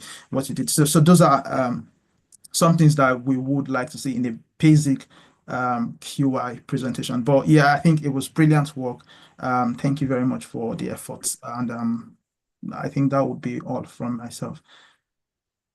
Thank you so much for the feedback. I think that's really useful, especially on a day like this, to think about how to present in future if you have the opportunity. Because like Dr. Tega said, the presentation shouldn't end on the local or national level. We should be thinking of international, global opportunities to present our work.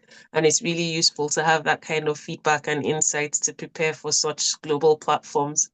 So again, I say thank you to the judges, the peer reviewers, the speakers, and you who have attended the event today. It's been amazing to have you with us these past 6 hours. Thank you so much. I wish you all the best in your careers. Stay connected, tell your friends, and we look forward to seeing you next year at our events. Thank you. Thank you. Thank you very much and good evening. Thank you.